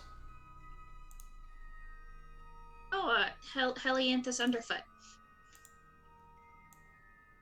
Yes, I see you here. You're in dorm 3, down that hallway and to the left. Serial Elderwind. Oh, yes, you follow her. Vega. Together then. I think that was what we were told, yes. Yeah, I think I'm with them. Fergal Blackthorn. Right. Well, enjoy your dorms. If you have any questions, I'll be available. Are you like in charge of the dorm or something? Yes, I'll be your dorm manager for this year. I must warn you, I don't brook any nonsense. My name is Urs Maktok. I demand you call me that in every conversation. I accept no short names. Any sort of disrespect will be noted. If it becomes a pattern, there will be consequences. Is he perhaps as pictured in this art? Yes. I'm going to take a very long, hard look at all of the potions on his belt and see if I can tell what they are. What kind of disrespect do you dislike the most? Just to make sure I don't accidentally step in it.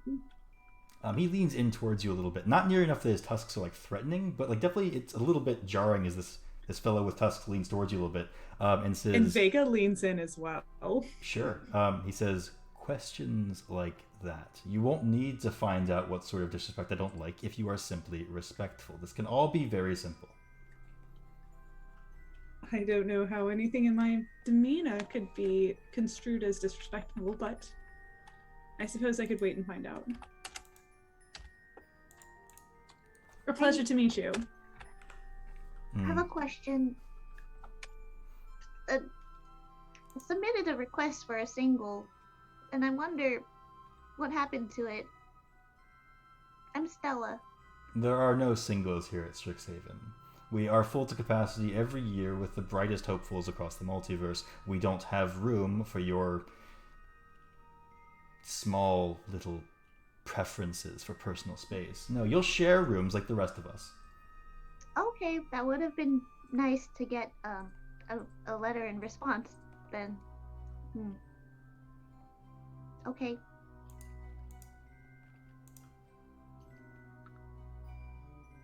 Your dorm's down the hall. Thank you, Maktok. It's Urs Maktok. Oh, right. Urs Maktok. Urs Maktok, are those for a class or just a hobby? And I kind of gesture to the potion vials he's wearing. He looks down and back at you, his eyes narrow a little bit, and he says, both. Why? Do you brew? And I kind of shift a little bit so that the bag with the potion vials stuck in it is visible. Occasionally. Well, I hope you're not as simple as the rest of the folks here. I guess we'll see, won't we? Kev sniffs and goes back to his clipboard. Shall we? Well, thank you. Have fun giving directions all day. Looks like a pleasure. One of his ears twitches. As but he doesn't- Maktok. For sure. Okay. Following his instructions, you can turn down the hall. I do wonder how that works. I mean, those tusks are kind of in the way, but I'm sure there's a way. Anyway, there's a will, you know. Anyway, you guys will arrive at your dorm. It's a very interesting layout. As you walk in, you're greeted by a pretty expansive living area with a large couch that has like a corner to it, like a sectional, we'll call it. It's got a number of kind of single chairs around that seem to be able to recline. There are some shelves filled with books that range over a couple of topics. It's not a huge collection, but it's certainly more than you expected to be in your dorm room. And then there are 5 hallways leading off of the main room. The main room also contains a kitchen, of course, because it has to. I mean, who's going to go to college and have a kitchen in their dorm, right? Right? Anyway, point is, each of the 5 hallways leads to a bedroom, and each bedroom has an attached bathroom. Wait, so we get a kitchen and our own bathrooms? Yeah. Shock. Luxury. And our own bedrooms?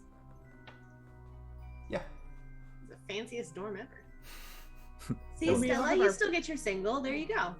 Oh. I don't. What was his deal then? He said no, and this is clearly what it is. Well, I think he probably meant that you were requiring your own kitchen as well. Oh, I see.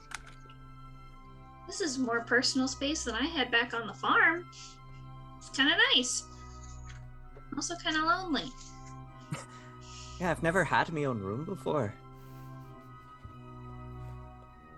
It has its boons and banes. There's a common area, and of course the kitchen. Prominently resting on the kitchen counter is a large kind of satchel. Seems to be brimming with produce. And near it is a small, little folder with a sheaf of parchment in it. Or, I guess, a number of sheaves of parchment in them. Yeah. I'll go check it out. Yeah. The satchel is absolutely full of produce. It's got some fresh greenery, all manner of herbs, some spices, and also some meat and other kind of sundry goods you could use to prepare food if you wanted to. The kitchen is well stocked with all manner of cutlery and utensils and tools. And the folder has parchment in it. It's got like 4 sheets. The top one is titled "Welcome to Strixhaven, Getting to Know Your Dorm Mates." It has a list of activities you can engage in to break the ice, melt hearts, and win favor among your new friends. It is the essence of cheesy. If you can imagine just the absolute cheese balliest. We're all going to be friends at one big family on campus. It is absolutely that. It drips with saccharine nonsense. But it does have some games on it that sound, somewhat fun. You probably don't know half of them. Many of them are local traditions. But you are aware of one called 2 Confessions and a Deception. Wherein each person submits 3 factoids that could be about them, 2 of which are true and 1 of them which is a lie, and other folks guess which is which. It's recommended that each person guesses for one other person you play in a circle, but of course the format is up to you. The other sheaves of parchment have on them lists. One of them is a list of all the extracurricular clubs that meet on campus. One of them is a list of all the job openings that new students have access to. And one of them is a list of the general studies courses you have the option of attending. There's a list of 6, and you can choose any 3. Which would you like to look at first? I mean, of the parchments. Should we get the game over with and then we can start looking at the school things?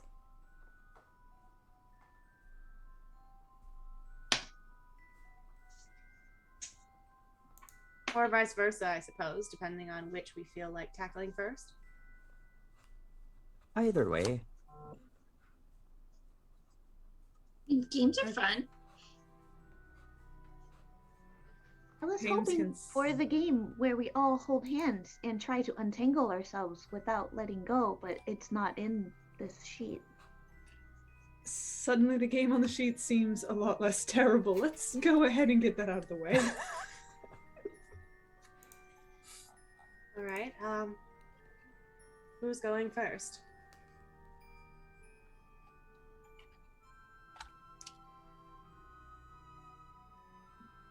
I suppose, in the spirit of getting it out of the way, I can start us off. So, two truths and a deception it is. Mm-hmm. 2 confessions and a deception. Oh gosh, that's even worse somehow. All right. And Vega kind of steps towards the rest of the group and rolls her head about on her shoulders and then has an idea. I have a number of scars, but we're going to talk about 3 right now. I have this one on my collarbone, and she reaches towards the neckline of kind of this white leather shirt that she's wearing and pulls it to the side and shows a series of punctures that are across her collarbone. I got these from a periton. A what? A periton? It's got the face of an elk, the antlers of a deer, the body of an eagle, the something of a something. It's a real nasty motherfucker. Anyways, I got this one, and Vega pulls down her shirt sleeve and shows her calf, where there looks like a circular puncture wound, her arm, where there looks like there's a circular puncture wound. I got this one from, a skeleton. Another nasty fellow, we'll call him. And this one, and Vega leans down, pulls up her pant leg, and shows a slice across her calf. That's this silvery color. This is from a ghost. Are you some kind of monster hunter then? One way to put it? Yes. I find them, they find me. I think the first one's not true. I think you made that parrot thing up. Yeah, that sounds... I've never heard of that before. That sounds ridiculous. I think the ghost one isn't true. Ghosts aren't real.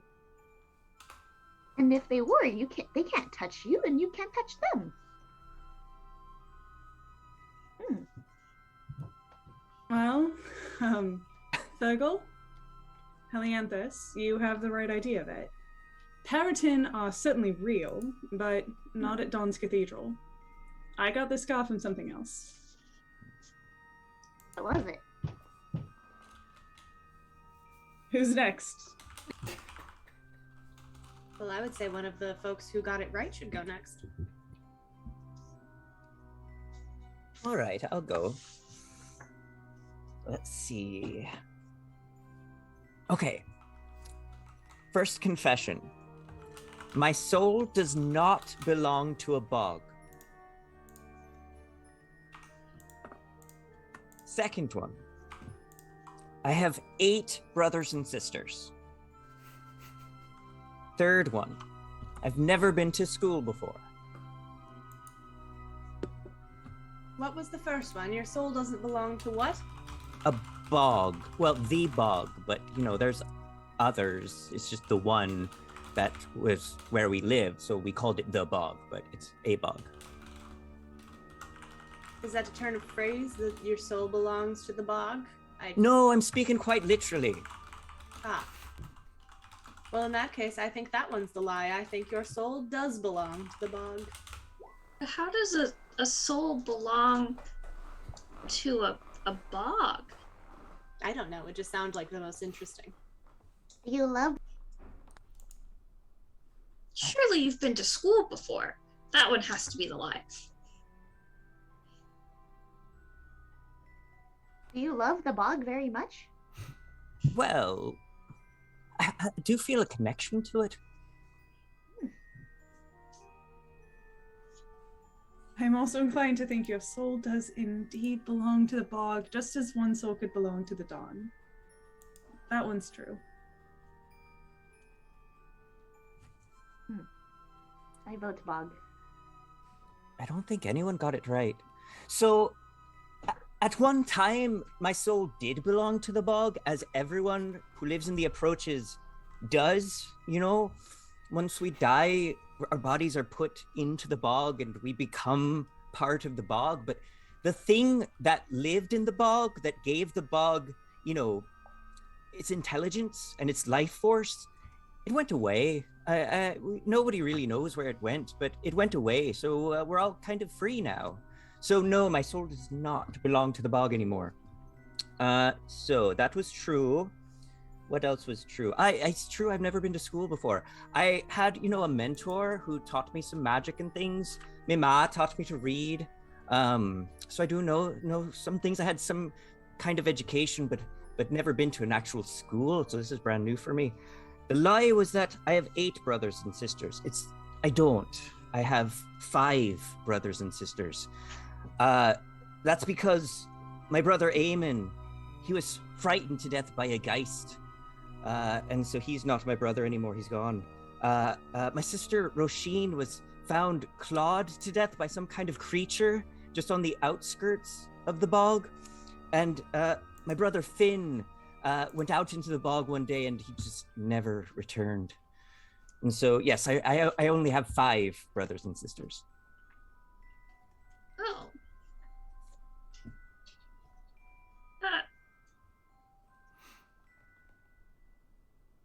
I find a certain delight in being wrong.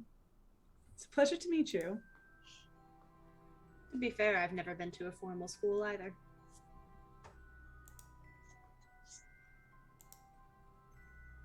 Elia, you obviously have. Well, we all went to the village school to learn how to read and stuff, but I worked at the farm too, so it was inconsistent schooling, but we all went to school. Well, I don't think any of us got that one right, so now what? Virgil, maybe you should just choose someone? All right. Siri, you won the first round. You go. Oh, well, I probably brought that on myself, didn't I? Very well. Let's see. I'm an only child. My parents are dairy farmers, and I survived an invasion. What kind of invasion? Army. You do look survived. I think that is true.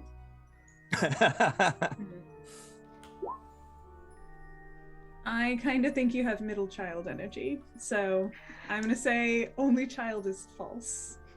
I think your parents being dairy farmers is the lie, because Elia talked about being on a farm and you never talked about being on a farm when she talked about being on a farm, so I don't think that's right. Yeah, you don't really have farm vibes. I could be wrong, but I'm not getting dairy farm. I know some dairy farmers. They're very nice people, but you don't seem like one. Farm No offense. No, I'm not saying you seem mean. Just not. Never mind.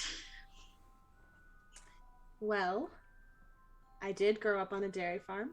My parents are dairy farmers. I am an only child. I did not survive an invasion. It was a plague.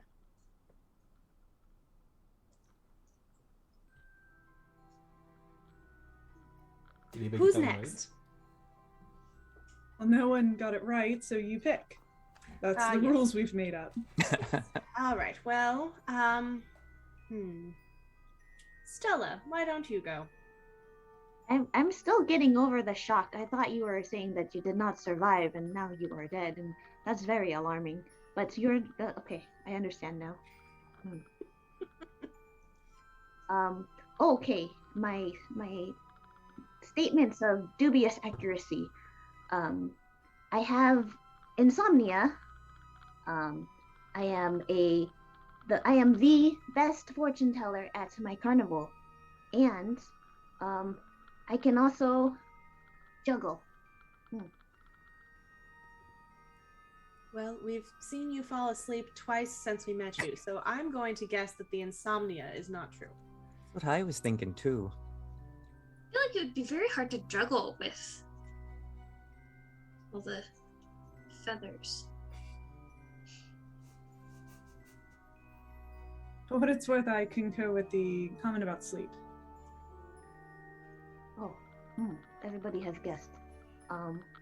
Well, I guess insomnia at nighttime I can't fall asleep at nighttime, which makes me very, very drowsy during the day. I should have clarified that. That is a mistake on my end. But it is true. I requested my own room for purposes of falling asleep, which haven't helped in the past anyway. And I can also juggle despite my feathers. And she's going to pick up some of the fruit out of the fruit basket and kind of like, you know how you have a tennis racket and you do the bouncing the ball on the tennis racket thing? I know you're not calling it, but I'm gonna roll a dex check. Do it. Absolutely. Or is that sleight of hand? Sure. Yeah. Okay, not fail. This is an 11. I didn't say well, but this counts. So the incorrect statement is that I am the best fortune teller at the carnival because that's actually my mother, the great and wonderful Astrid of the Farseeing. And then she burst out in like pamphlets with her mom's face on it. You should definitely go see her. Although now the carnival is very far. Yes. Any of us heard of Astrid of the Farseeing? Vega actually picks up one of those like pamphlets that appears out of thin air and takes a look. You know, I regret not getting a reading from her while I was there. Oh, darn. Yeah, you really missed out. Her readings are life-changing. Yes. Maybe next time. I would imagine her fame is kind of localized to the area that they're in, maybe not the entire plain. But now you have heard of her. Her fame spreads. It's very cool. So no one got Stella's right either? Sorry, what? No one got No. Stella's right either. Okay. All right. Yeah. Yeah. So, Helianthus, I think it's your turn. Okay. Okay, so one time I hid a kitten from my mama for 3 days in the barn because we're not allowed to have pets on the farm and I didn't want to get in trouble. And this other time I outdrank the Bogdan twins because they told me that girls can't drink moonshine, and that's just silly. And then I also really like sunrise. It's the best time of day. I'm guessing the first one is a half truth, and it was like a puppy or a duckling or something like that. Or a plant. Oh, or a plant. That's a good one. You do look like a sunrise type of person. I can smell it off you. Thank you. My guess is that you did take the drinking challenge, but that you lost. And I don't think you would take a drinking challenge at all. Sorry. Oh, well, you'd be wrong. I did drink, and I did win. But I'm never doing that ever again. It was awful. It's absolutely awful. Very sick. It was very messy. I got in so much trouble. Mama was so disappointed. But no, I took in stray kittens all the time. We were allowed to have pets. I actually once found this injured bird in the woods and we helped fix its wing and then it flew away. So that one was definitely the lie. I like animals. They're very nice. So your It's very favorite's not kind. the sunrise then?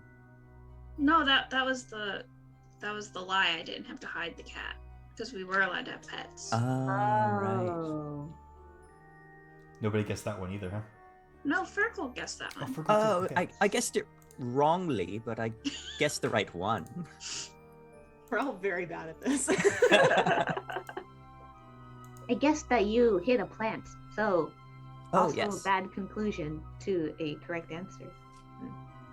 Why would I hide a plant on a farm? We had so many plants. Invasive species? As you guys conclude your two confessions and a deception, the parchment it was written on burns, and that fire kind of floats towards Fergal and wreathes him in flame. Yeah, settling on his head into a flaming crown that then settles back to be made of parchment. So it looks like a crown made of flames, and written on it is Melter of the Ice. I cast Spare the Dying on Fergal. I think you got the most correct. Does it burn your head? No, I'm all right. Okay. It's a very nice crown. Good job. A certain authoritative air. It's nice. You know, that wasn't nearly as bad as I thought it would be. Well, we did do pretty dismally, so it was pretty bad. Well, We are did all poorly. excellent liars. It's true. Well, that's one way to look at it. That's true. Now that I Hillary like, looks like she feels a little better. I don't know that I like that conclusion, Lying is very useful sometimes.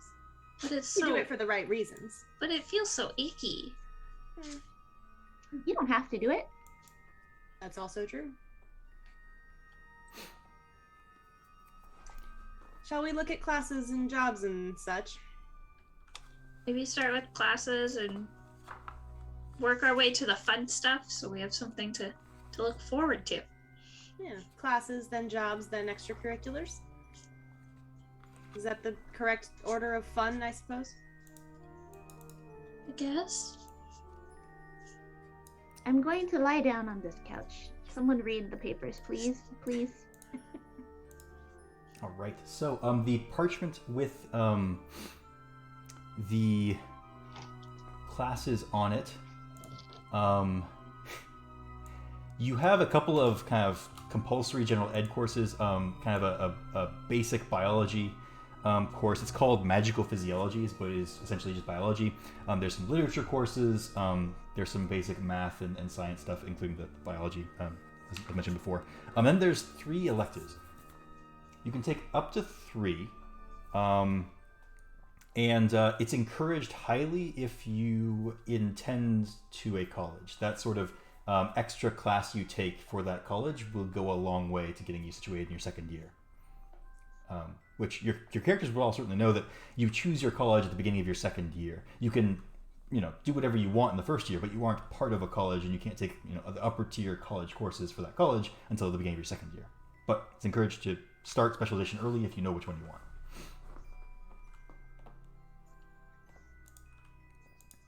So we choose 3 from this list? Yeah. And the options are Arcanobotany for beginners from Witherbloom, Basic Magical Auras for general studies, Beginning Computational Magic from Quandrix, Beginning Inkomancy from Silverquill, History of Magic and Art from Prismari, and Introduction to Archaeomancy from Lorehold. And there are brief summaries of each of the classes if you'd like to know more about one of them.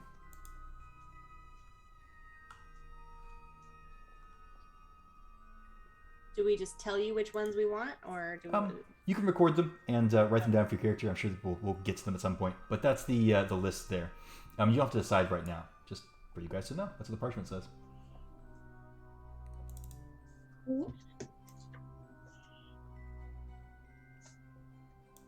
There's 2 other parchments with extracurriculars and jobs on them. Vega pulls out the one with extracurriculars and looks for the live action role-playing group that is run by her new good friend, Kadoris. And you find it relatively quickly.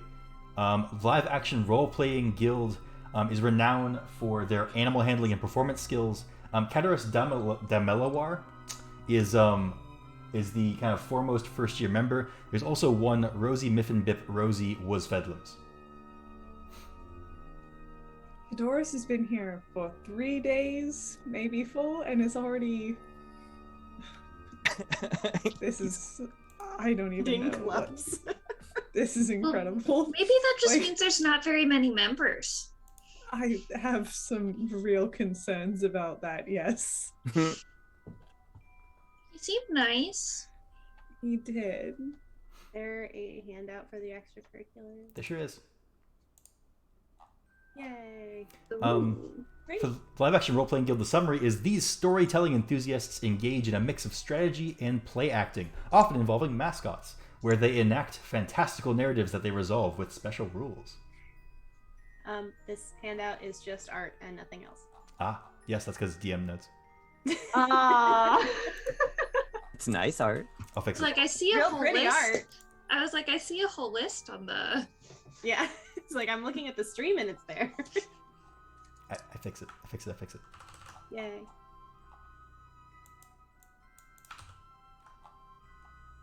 Okay, done. Aha. Now, Yeah. behold the extracurricular options. Yeah, so they are. The parchment was blank. Is the idea, or I mean, maybe it gives context or not, that these are skills we should be prepared to bring to the extracurricular, or skills that we can potentially develop with the extracurricular? I guess this is a little bit meta, right? The information in the handout would be just the summary there with the members. So it doesn't say like, you got to be good at athletics to join this club or anything. I'd say that those are the skills that the club kind of touts and offers to help you build on, right? There's a cheer squad. There sure is. Well, we know what Helianthus is doing. Why is the cheer squad perception? Maybe to pick out good plays and know when to. I don't know, man. And persuasion? I mean, that's a choice, I guess. Well, persuasion is all about creating inspiring words to help your team members excel Right, yeah. or something. Oh, we're totally gonna be a I cheerleader. want to join the theater club so bad, but there's no way that Siri would ever do that. Damn it! Mage Tower Cheer Squad. Just gonna add that to my list. Oh, Stella, there's a star one. Oh, Oh, it's the it's a Oh, it's a newspaper. school newspaper. Yeah. maybe I can start my own club because that other guy started his own club. I mean, maybe you could write fortunes for the newspaper. Yes, I will tell Astrology everyone club. their horoscopes for the day. That's such a good idea. I think you'd be good at it. I think I might join the horticulture club. There's a lot of useful ingredients in gardens and such. Oh, and our new friend Urzmatok is the leader of that one. Excellent. Oh. He's such a pleasure. Wait, isn't Cadoris?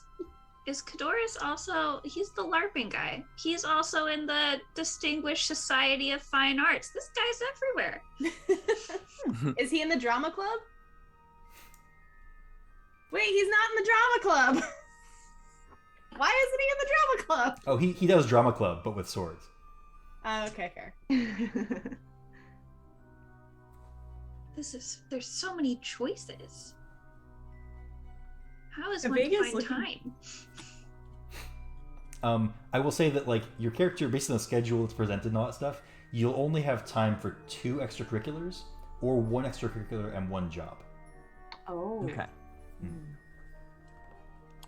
Speaking of jobs, let's make sure we show those real quick because you're going to have lots of opportunities to get to work around campus. And this one's also blank until I fill in the blanks. Because why would they give player information? Anyway, sorry, I'll stop complaining about the Roll20. It's great. This is awesome. I love it. And let there be text. And there was text, and it was. Ooh.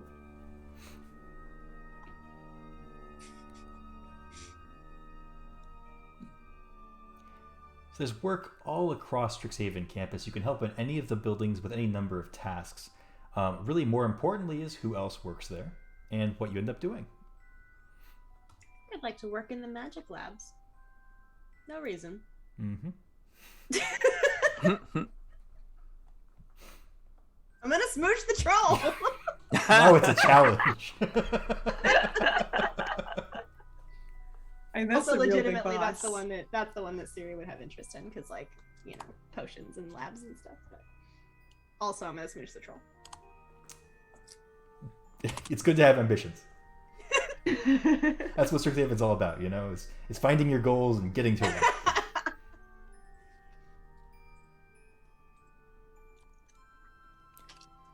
There are brief blurbs for each of these locations, talking about what you might end up doing there, and the benefits to working at those spots.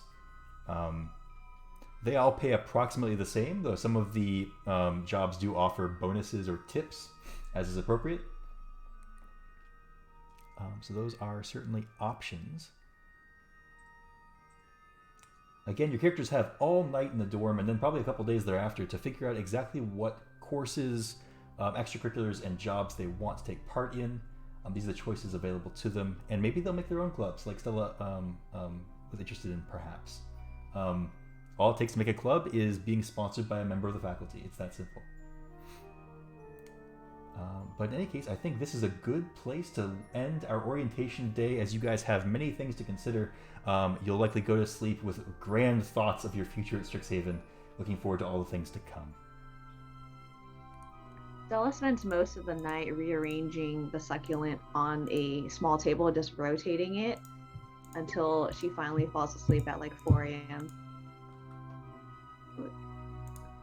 Do any things that our characters brought just get shipped to, like, do they just magically appear? Oh yeah, in your our luggage is dorm already here. rooms? Cool. Okay. Oh, and not mentioned, there is a automaton kind of outside your dorm door in the hallway, which you can go to for sundry needs. If you need more, toilet paper, more handkerchiefs, more napkins or towels, it can go fetch those for you. So all of your basic needs are met. Does it talk, or is it just like a machine? It does not communicate. It certainly can understand. Okay. There is art for it, but I'll show that at a later date. Okay.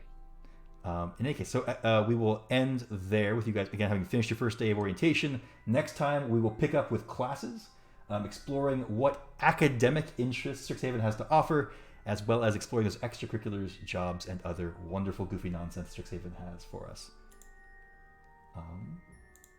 Thank you all for watching, those of you that tuned in. Really appreciate you guys joining us for our first episode ever.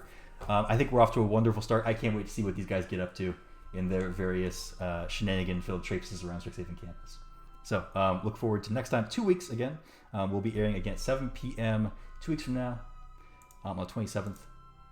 So look forward to that. Also, let's go ahead and introduce ourselves, maybe go over a little bit what we do as people, out there. We'll start with Sam.